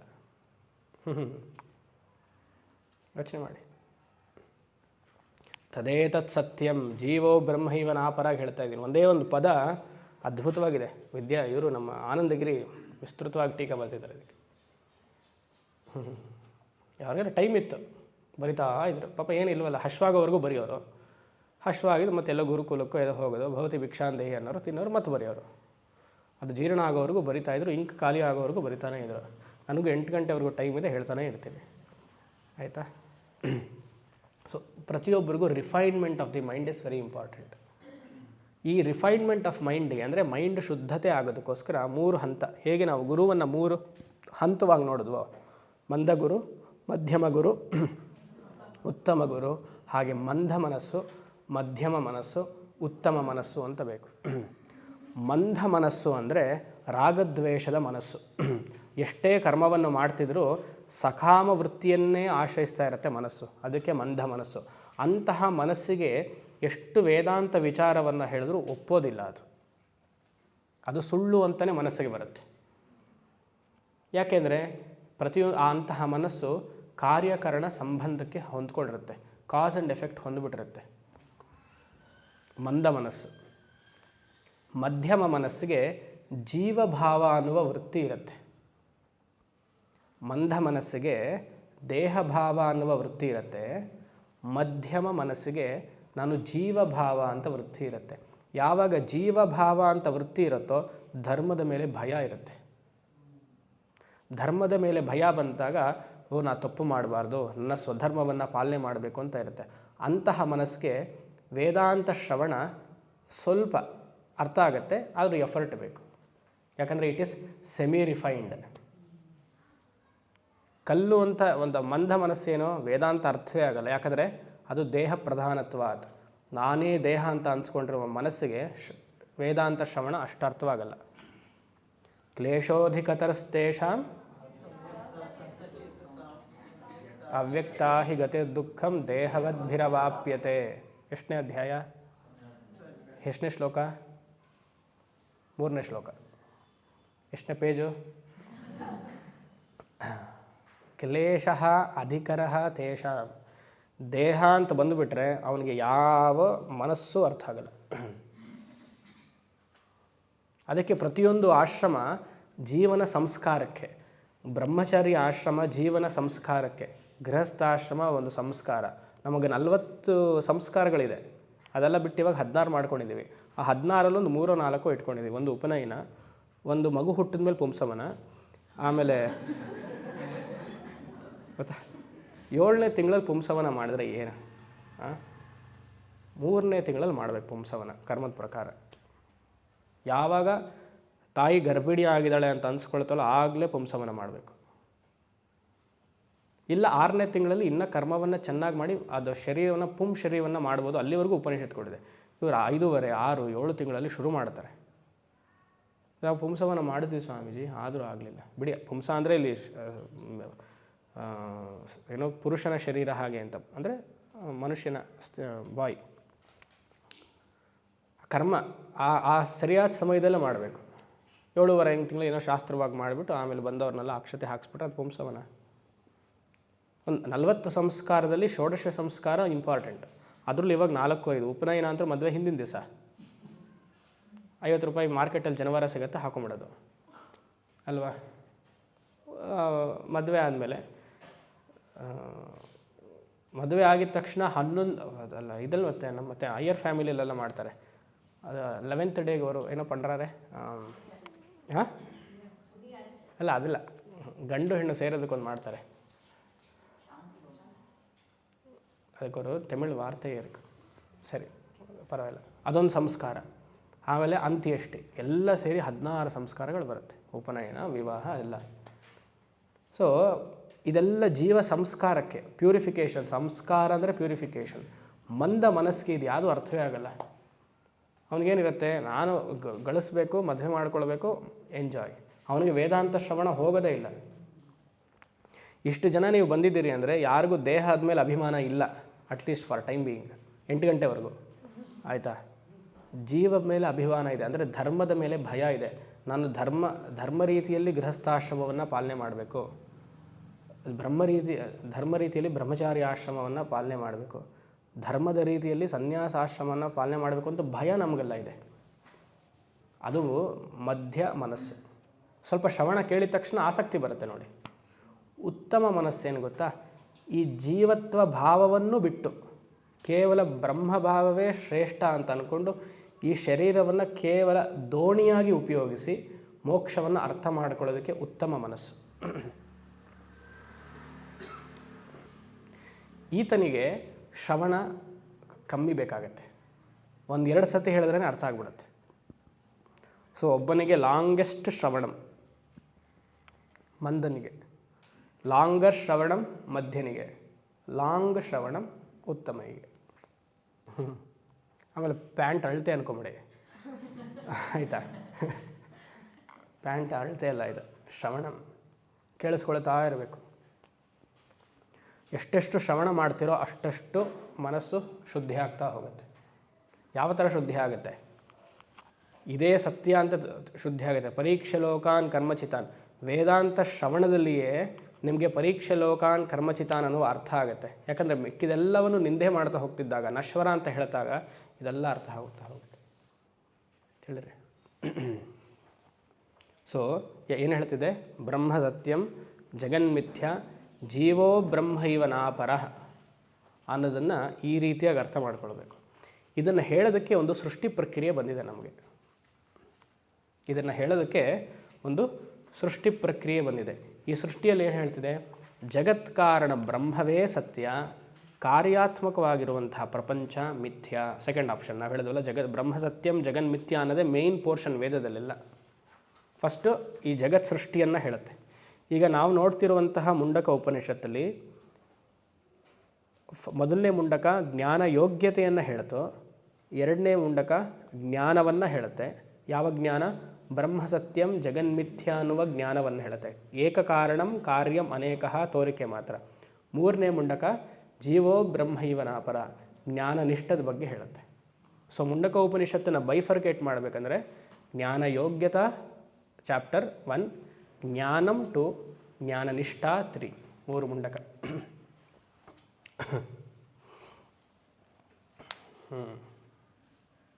ಸೊ ಆಭರಣಗಳೆಲ್ಲ ತೋರಿಕೆ ಸೀಮಿಂಗ್ಲಿ ಎಕ್ಸಿಸ್ಟೆಂಟ್ ಅಂತ ಆಯಿತು, ಗೋಲ್ಡೇ ಸತ್ಯ ಅಂತ ಆಯಿತು. ಅದನ್ನಿಲ್ಲಿ ತದೇತತ್ ಸತ್ಯಂ, ತದ್ ಏತತ್ ಸತ್ಯಂ. ಅದು ತದ್ ಅಕ್ಷರತ್ವಾತ್, ತದ್ ಅಕ್ಷರಂ ಅಧಿಗಮ್ಯತೆ, ತದ್ ಅಕ್ಷರತ್ವಾತ್ ಏತತ್ ಕಾರ್ಯಂ ಏಕಃ ಸ್ವರೂಪಾಃ ತತ್ ಸತ್ಯಂ. ಇವಾಗೊಂದು ಎಕ್ಸಾಂಪಲ್ ತಗೊಳ್ಳಿ, ಮೂವಿ ಎಕ್ಸಾಂಪಲ್, ಚಲನಚಿತ್ರ. ಇವಾಗ ಚಲನಚಿತ್ರಕ್ಕೆ ನೀವು ಹೋಗ್ತೀರಿ, ಅಲ್ಲಿ ಹೋದಾಗ 2 ಗಂಟೆ ಕಾಲ ಏನು ನೋಡ್ತೀರಿ ನೀವು? 2 ಅವರ್ಸೋ 1.5 ಅವರ್ಸ್ ಏನು ನೋಡ್ತೀರಿ? ಅಲ್ಲ, ಸ್ಕ್ರೀನ್ ನೋಡ್ತೀರಿ, ಸ್ಕ್ರೀನನ್ನೇ ನೋಡ್ತೀರಿ. ಆ ಸ್ಕ್ರೀನ್ ಈಸ್ ಈಕ್ವಲ್ ಟು ಬ್ರಹ್ಮ ಅಲ್ವಾ? ಅಲ್ಲಿರೋದು ಅಲ್ಲಿ ಮೂವಿಲಿ ಹೀರೋ ಬರ್ತಾನೆ, ಹೀರೋಯಿನ್ ಬರ್ತಾರೆ, ಫೈಟ್ ಆಗುತ್ತೆ, ರೊಮ್ಯಾನ್ಸ್ ಆಗುತ್ತೆ, ಎಲ್ಲವೂ ಆಗುತ್ತೆ. ಅಲ್ಲಿ ಮುಟ್ಟಿ ಹೀರೋನ ನೋಡೋಣ, ಸ್ಕ್ರೀನ್ ಮುಟ್ಬಿಡ್ತಿದ್ದೀರಿ ಅಷ್ಟೇ ನೀವು. ಯಾವಾಗ ಅದು ಮೂವಿಯಲ್ಲಿ ಯಾರೂ ಇಲ್ಲ, ಅದಕ್ಕೇನು ಅದು ಈ ಮೂವಿಯಲ್ಲಿ ಏನಿದೆ ಗೊತ್ತಾ, ನಿಮಗೆ ಧರ್ಮ ಸಂದೇಶ ಇದೆ. ಈ ಮೂವಿಯಲ್ಲಿ ಹಾರರ್ ಇದೆ. ಅದೇ ಕನ್ನಡ ಮೂವೀಸ್ ಎಲ್ಲ ಬಿಡಿ, ಎಲ್ಲ ಏನೋ ಹಿಡ್ಕೊಂಡಿರ್ತಾರಲ್ಲ ಅದೆಲ್ಲ. ಯಾವುದೂ ಧರ್ಮ ಪ್ರಚೋದನೆ ಮಾಡುವಂಥ ಯಾವ ಫಿಲಮೂ ಇಲ್ಲ. ವ್ಯಕ್ತಿನೇ ಓದಿಲ್ಲ, ವ್ಯಕ್ತಿ ಸ್ಕೂಲ್ ಬಗ್ಗೆ ಮಾತಾಡಬೇಕು ಅಂದರೆ ಅರ್ಥ ಆಗಲಿಲ್ವಾ? ವ್ಯಕ್ತಿ is already illiterate, but he wants to talk about education about the school. ಗೊತ್ತಾಯ್ತಾ? ಹಾಂ, ಗೊತ್ತಾಗಬೇಕು ನೋಡಿ. ನಾನು ಅಪ್ಡೇಟ್ ಆಗಿದ್ದೀನಿ, ನೀವು ಅಪ್ಡೇಟ್ ಆಗಿಲ್ಲ ಅಂದರೆ ರಿವ್ಯೂ ಎಲ್ಲ ಬರುತ್ತಲ್ಲ. ಸರಿ, ಅರ್ಥ ಆಗಿಲ್ಲ ಅಂದರೆ ಬಿಟ್ಬಿಡಿ. ಅದೇನು ಮೋಕ್ಷ ಇದೆನಾ? ಏನು ಇಷ್ಟೊಂದಲ್ಲ ಹೇಳ್ತೀರ, ಅದು ಮೋಕ್ಷನಾ? ಬಿಟ್ಬಿಡಿ.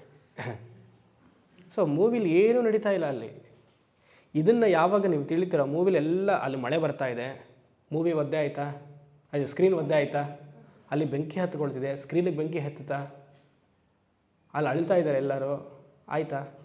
ನೀವು ನಮ್ಮ ಎಮೋಷನ್ ತೋರಿಕೆ, ಅದು ತೋರಿಕೆಯನ್ನು ಸತ್ಯ ಅಂದ್ಕೊಂಡು ನೀವು ಅಳ್ತಿದ್ದೀರ.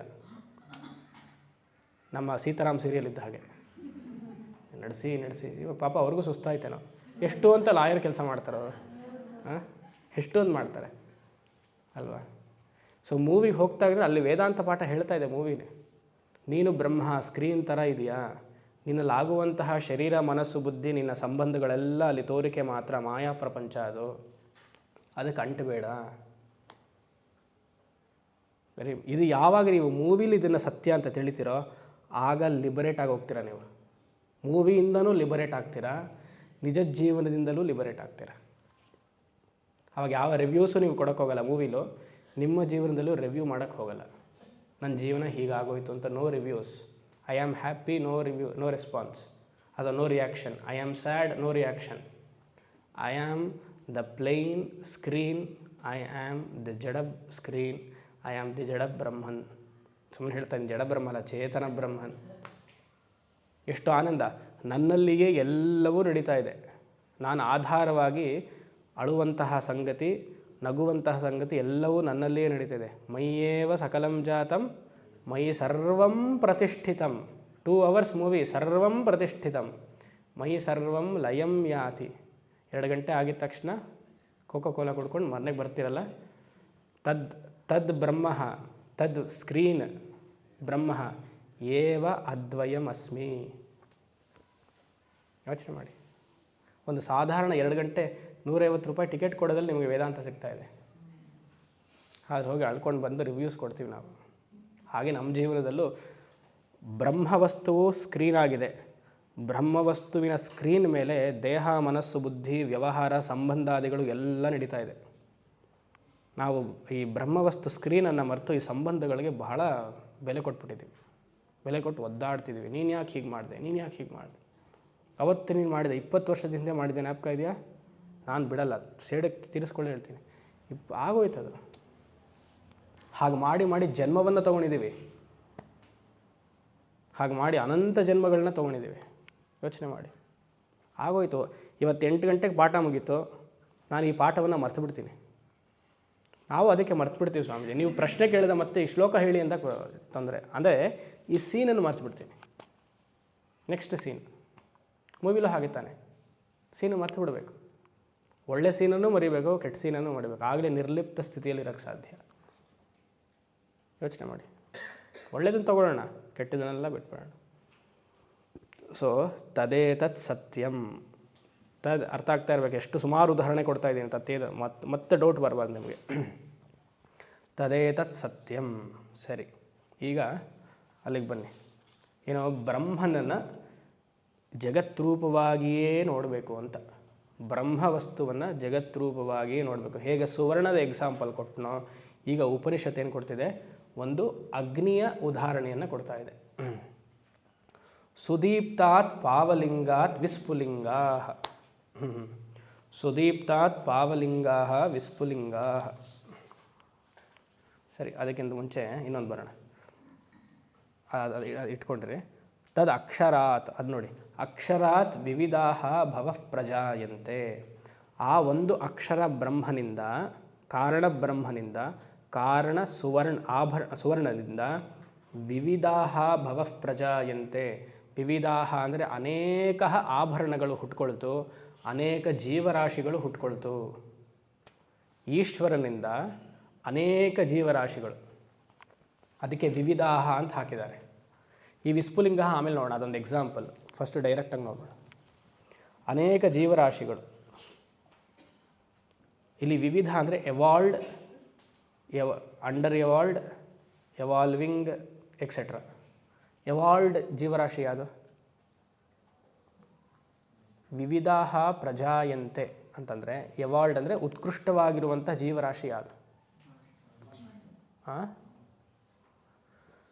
ಓಂ ನಮೋ ನಾರಾಯಣಾಯ. ಈಶ್ವರ, ದೇವತೆಗಳು ಜೀವನೇ. ನಾವು ಪೂಜೆ ಮಾಡುವಂತಹ ಪ್ರತಿಯೊಂದು ದೇವತೆಗಳು ಜೀವನೇ, ಬ್ರಹ್ಮ ಅಲ್ಲ ಅವರು. ಯಾಕಂದ್ರೆ ಅದು ಹುದ್ದೆ ಅಂತ ಹೇಳಿದ್ನಲ್ಲ. ಇಂದ್ರ ಅನ್ನೋದು ಒಂದು ಜೀವ, ವರುಣ ಅನ್ನೋದು ಒಂದು ಜೀವ, ನವಗ್ರಹಗಳು ಎಲ್ಲ ಜೀವಗಳು. ಅವ್ರಿಗೂ ಮೋಕ್ಷ ಬೇಕು. ಯಮ ಅನ್ನೋದೊಂದು ಜೀವ ಹುದ್ದೆ. ಶನಿ ಜೀವಾತ್ಮನ ಪರಮಾತ್ಮನ? ಜೀವಾತ್ಮ. ಶುಕ್ರ ಜೀವಾತ್ಮ. ಆ ಥರ ಅನ್ಕೊಂಬಿಟ್ರೆ ಏನು ದಶಾಭುಕ್ತಿ? ಅವ್ರಿಗೆ ದಶ ಇರುತ್ತೆ. ಯೋಚನೆ ಮಾಡಿ. ಶನಿ ಈಸ್ ಎ ಮಹಾಜೀವಾತ್ಮ. ಆಯಿತಾ? ಜೀವಿಗಳು ಅದಕ್ಕೆ ಒದ್ದಾಡೋದು. ಶನಿ ಕಾಟ ತಿಳಿಬೇಕು. ಎಲ್ಲ ಗ್ರಹಾದಿಗಳು ಜೀವಾತ್ಮರೇ, ಎಲ್ಲ ದೇವತೆಗಳು ಜೀವಾತ್ಮರೇ. ಸೊ ಎವಾಲ್ಡ್, ವಿವಿಧಾಹ ಅಂದರೆ ಎಲ್ಲ ದೇವತೆಗಳು ಎವಾಲ್ವಿಂಗ್ ಒಂದು ಒಳ್ಳೆ ಹಂತಕ್ಕೆ ಹೋಗ್ತಿದ್ದಾರೆ. ಯಾರು? ಮನುಷ್ಯರು, ನಾವೆಲ್ಲ ಅಂಡರ್ ಎವಾಲ್ಡ್. ಪ್ರಾಣಿಗಳು ಕೆನಾಟ್ ಬಿ ಎವಾಲ್ಡ್. ಸಸ್ಯಾದಿಗಳು, ನೀವು ಅದು ಬೀಜ ಬರುತ್ತೆ, ಅದು ಮೊಳಕೆ ಹಾಕುತ್ತೆ ಅಂತ ಹೇಳಬಾರ್ದು. To the extent of human they are under evolved. ಈ ಅಕ್ಷರಾತ್ ವಿವಿಧಾಹ ಭವಾಹ ಪ್ರಜಾಯಂತೆ ಏನಾಗುತ್ತೆ? ಪ್ರಯಂತಿ ಅಪಿಯಂತಿ. ಪ್ರಯಂತಿ ಅನ್ನುವಂಥ ಪದ ಇಲ್ಲ, ಅಪಿಯಂತಿ ಅನ್ನುವ ಪದ ಇದೆ. ಅಲ್ಲಿ ನೋಡಿ, ಪ್ರಜಾಯಂತೆ ತತ್ರ ಚೈವ ಅಪಿಯಂತಿ. ಪ್ರಯಂತಿ ಅಂದರೆ ಅವರಿಂದ ಎಲ್ಲ ತೋರ್ಕೊಳ್ತಾ ಇದೆ. ಆ ಸುವರ್ಣದಿಂದ ಆಭರಣಗಳು ತೋರ್ಕೊಳ್ತಿದೆ. ಅಪಿಯಂತಿ ಅಂದರೆ ತೋರಿರುವಂತಹ ಆಭರಣಗಳು ಮತ್ತೆ ಸುವರ್ಣಕ್ಕೆ ವಾಪಸ್ ಹೋಗ್ತಾ ಇದೆ. ಅಪಿಯಂತಿ ರಿಸಾಲ್ವಿಂಗ್ ಬ್ಯಾಕ್, ಮತ್ತೆ ವಾಪಸ್ ಬಂತು. ಬ್ರಹ್ಮವಸ್ತು ಕಾರಣ ಈಶ್ವರನಿಂದ ಎಲ್ಲ ಜೀವಾತ್ಮರು 84 ಲಕ್ಷ ಯೋನಿಗಳೂ ತೋರ್ಕೊಳ್ತಾ ಇದೆ. ಪ್ರಳಯ ಅವಸ್ಥೆಯಲ್ಲಿ ಎಲ್ಲರೂ ಈಶ್ವರನಿಗೆ ವಾಪಸ್ ಬರ್ತಾರೆ. ಆಭರಣಗಳು ಹೇಗೆ ತೋರ್ಕೊಳ್ತೋ ಹಾಗೆ ವಾಪಸ್ ಬರ್ತಾರೆ. ಸೊ ಅಪಿಯಂತಿ ಅಂದರೆ ರಿಸಾಲ್ವಿಂಗ್ ಬ್ಯಾಕ್, ಪ್ರಳಯ ಅವಸ್ಥೆ ಅಂತ ಅರ್ಥ. ಪ್ರಳಯ ಅವಸ್ಥೆ. ಯಾವ ಶ್ಲೋಕ ಜ್ಞಾಪಕ ಬರಬೇಕು? ಮುಂಡಕ ಉಪನಿಷತ್ತಿದೆ. ಊರ್ಣನಾಭಿ ಜ್ಞಾಪಕ ಬರಬೇಕು. ಹೇಗೆ ಅದು ಕಾಣಿಸ್ಕೊಳ್ತೋ ಮತ್ತೆ ವಾಪಸ್ ಅದರೊಳಗೆ ಬರುತ್ತೆ. ಅಪಿಯಂತೆ. ಈಗ ಅದು ಎಕ್ಸಾಂಪಲ್ಗೆ ಬನ್ನಿ. ಸುದೀಪ್ತಾತ್ ಪಾವಕಾತ್ ವಿಸ್ಫುಲಿಂಗಾ. ಅಗ್ನಿಯ ಉದಾಹರಣೆಯನ್ನು ಕೊಡ್ತಿದ್ದಾರೆ. ಅಗ್ನಿ ಸುದೀಪ್ತಾತ್ ಅಂದರೆ ಚೆನ್ನಾಗಿ ಕಿಂಡಲ್ ಮಾಡಿರುವಂತಹ ಫೈರ್, ಅಗ್ನಿ. ಆ ಅಗ್ನಿಯಿಂದ ಕಿರಣಗಳು ಬರುತ್ತಲ್ಲ, ವಿಸ್ಫುಲಿಂಗಾ. ಆ ಕಿರಣಗಳು, ಆ ಕಿರಣಗಳನ್ನು, ಕಿಡಿಗಳು, ಕಿಡಿ ದ ಸ್ಪಾರ್ಕ್ಸ್, ಅದೆಲ್ಲ ಜೀವಾತ್ಮರಂತೆ. ಒಂದು ಅಗ್ನಿಯಿಂದ ಹೇಗೆ ಹೋಮ ಮಾಡಿದಾಗ ಎಲ್ಲ ಕಿಡಿಗಳು ಆಚೆ ಬರುತ್ತೋ, ಆ ಕಿಡಿಗಳು ಬರ್ತಿರೋದೆಲ್ಲ ಜೀವಾತ್ಮ. ಇದು ಯಾವ ಸಿದ್ಧಾಂತಕ್ಕೆ ಹೊಂದುತ್ತೆ ಈ ಮಂತ್ರ? ವಿಶಿಷ್ಟಾದ್ವೈತಕ್ಕೆ ಹೊಂದತ್ತೆ. ಪರವಾಗಿಲ್ಲ. ಎಷ್ಟು ಕಿಡಿಗಳು? ಅನಂತಹ, ಸಹಸ್ರಶಃ ಕೌಂಟ್ಲೆಸ್, ಅಷ್ಟು ಅನೇಕ ಜೀವರಾಶಿಗಳು. ಪ್ರಭವಂತೆ ಸರೂಪಾ. ಪ್ರಭವಂತೆ ಅಂದರೆ ಕಾಣಿಸ್ಕೊಳ್ತಾ ಇದೆ. ಅವರು ಮೂಲತಃ ಏನು? ಸ್ವರೂಪ. ಎಲ್ಲರೂ ಶಾಖೋತ್ಪತ್ತರಾಗಿದ್ದಾರೆ. ಎಲ್ಲರೂ ಅಗ್ನಿಯ ಚೈತನ್ಯವಾಗಿದೆ. Evolved, evolving, under evolved, cannot be evolved. ಎಲ್ಲರೂ ಸ್ವರೂಪ, ಚೈತನ್ಯ ಭರಿತವಾಗಿದ್ದಾರೆ ಎಲ್ಲರೂ. ತಥಾ ಅಕ್ಷರಾದ್ವಿವಿಧ ಹೇ ಸೌಮ್ಯ. ಸಿಮಿಲರ್ಲಿ, ತಥಾ ಅಂದರೆ ಆ ರೀತಿಯಲ್ಲಿ, ತಥಾ ಅಕ್ಷರಾತ್ ಬ್ರಹ್ಮ, ಕಾರಣ ಬ್ರಹ್ಮ, ದ್ವಿವಿಧ ಅಂದರೆ ಅನೇಕ ರೂಪವಾಗಿ, ಹೇ ಸೌಮ್ಯ. ಸೌಮ್ಯ ಅಂದರೆ ಅಡ್ರೆಸ್ಸಿಂಗ್. ಪಕ್ಕದ ಮನೆ ಸೌಮ್ಯ ಅಲ್ಲ. ಹಾಂ, ಅಂದರೆ ಯಾರಿಗೆ ಸೌಮ್ಯ ಅಂದರೆ ಸ್ಟೂಡೆಂಟಿಗೆ ಸೌಮ್ಯ. ಸೌಮ್ಯ ಅಂದರೆ ಏನು ಗೊತ್ತಾ? ಶಿಷ್ಯರು ಅಂದರೆ ಸ್ಟೂಡೆಂಟ್ ಹೇಗಿರಬೇಕು ಅಂದರೆ, ಉಪನಿಷತ್ ಒಂದು ವರ್ಡ್ ಸೌಮ್ಯ ಅಂತ ಹಾಕಿದ ತಕ್ಷಣ ಏನು ಹೇಳ್ತಿದೆ? You should be relaxed and alert. ಇವಾಗ ವೇದಾಂತ ಪಾಠ ಅಂದರೆ ಯೂಶಲಿ ಏನು ಅಂದ್ಕೊಳ್ತಾರೆ, ಗುರುಗಳು ಹೀಗೆ ಕೂತಿರಬೇಕು. ಹಾಂ, ತದೇತತ್ ಸತ್ಯಂ ಸ್ವರೂಪಾಹ. ಏನು ಗೊತ್ತಾ? ಅದು ಅಗ್ನಿ. ಅಗ್ನಿಯಿಂದ ಎಲ್ಲ ಕಿಡಿಗಳು ಬರುತ್ತಲ್ಲ, ಅದು ಜೀವಾತ್ಮರು, ಅಗ್ನಿ ಬ್ರಹ್ಮ. ಅರ್ಥಾಯ್ತಾ? ಹಾಂ, ನೆಕ್ಸ್ಟ್ ಮಂತ್ರ. ಏನೋ ವೇದಾಂತ ಅಂದರೆ ಭಯ ಹುಟ್ಟಿಸ್ಬಿಟ್ಟಿದ್ದಾರೆ ನಮಗೆ. ಗುರು ಒಂಥರ ಮುಖ ಎಣ್ಣೆ ಮುಖ ಮಾಡ್ಕೊಂಡಿರಬೇಕು, ಶಿಷ್ಯರು ಭಯ ಪಡ್ಕೊಂಡು ಹೀಗಿರಬೇಕು, ಅದು ಅಹಂ ಬ್ರಹ್ಮಾಸ್ಮಿ. ಅದಲ್ಲ, ರಿಲ್ಯಾಕ್ಸ್ಡ್ ಆಗಿರಬೇಕು. ಸೌಮ್ಯ, ಹೇ ನೋಡಿ ಮಾತು, ಹೇ ಸೌಮ್ಯ ಅಂತೇಳಿ ಹೇ ಸೌಮ್ಯ ಅಂತ ಹೇಗಿರುತ್ತೆ, ಅದು ಮನೇಲಿ ಇಟ್ಕೊಳ್ಳಿ. ಇಲ್ಲ ಆಗಲ್ಲ, ನಿಮ್ಮ ಮನೆಯವ್ರಿಗೆ ಹಾಗೆ ಬೈದಿದ್ರೆ ಹೇಳ್ಕೊಳ್ಬೋದು. ರಿಲ್ಯಾಕ್ಸ್ಡ್ ಆಗಿರಬೇಕು, at the same time alert ಆಗಿರಬೇಕು. ಹೇಳುವಂತಹ ಗುರುವಿನ ವಾಕ್ಯ ಎಲ್ಲ ಕೇಳಿಸ್ಕೊಳ್ಬೇಕು. ಅದಕ್ಕೆ ಸೌಮ್ಯ ಅಂತ ಅರ್ಥ. ಮಧ್ಯದಲ್ಲಿ ಹಾಕಬೇಕಂದ್ರೆ ಗುರುಗೂ ಆಸಕ್ತಿ ಇರುತ್ತಲ್ಲ, ಒಂದು ಸುಮಾರು ಜನ ಕೂತಿರ್ತಾರೆ, ಒಬ್ಬರು ಒಂದು ಶಿಷ್ಯನ ಮೇಲೆ ಇಂಟ್ರೆಸ್ಟ್ ಇರುತ್ತೆ, ಅವ್ರು ನೋಡೋದು ಹೇ ಸೌಮ್ಯ ಅನ್ನೋದು. ಅದು ಪುರುಷನಿಗೆ ಹೇಳ್ತಿದ್ದೀನಿ, ಆಯಿತಾ? ಸೊ ಹೇ ಸೌಮ್ಯ, ಭಾವಾಹ ಪ್ರಜಾಯಂತೆ ತತ್ರ ಚೈವ ಅಪಿಯಂತಿ. ಎಲ್ಲವೂ ಏನಾಗ್ತಾ ಇದ್ದಾರೆಲ್ಲ ನೋಡಿ, ಎಲ್ಲರೂ ವಾಪಸ್ ಹೇಗೆ ಎಲ್ಲ ಆ ಕಿಡಿಗಳು ಹೇಗೆ ಮತ್ತೆ ಅಗ್ನಿಗೆ ಸೇರ್ಕೊಳ್ಳುತ್ತೋ ಹಾಗೆ ಸಕಲ ಜೀವರಾಶಿಗಳು ಅಲ್ಲಿಂದನೇ ಕಾರಣ ಶರೀರದಿಂದ ಹುಟ್ಟಿ ಮತ್ತೆ ಕಾರಣ ಶರೀರಕ್ಕೆ ಸೇರಿಕೊಳ್ಳುತ್ತೆ. ಇದರಿಂದ ಮುಂದೆ ನೋಡುವ. ಓಂ ಶಂ ಅಸತೋಮ ಸದ್ಗಮಯ ತಮಸೋಮ ಜ್ಯೋತಿರ್ಗಮಯ ಮೃತ್ಯೋರ್ಮ ಅಮೃತಂ ಗಮಯ. ಪೂರ್ಣಮದಃ ಪೂರ್ಣಮಿದಂ ಪೂರ್ಣಾತ್ ಪೂರ್ಣಮುದಚ್ಯತೆ ಪೂರ್ಣಸ್ಯ ಪೂರ್ಣಮಾದಾಯ ಪೂರ್ಣಮೇವಾವಶಿಷ್ಯತೆ. ಓಂ ಶಾಂತಿ ಶಾಂತಿ ಶಾಂತಿ.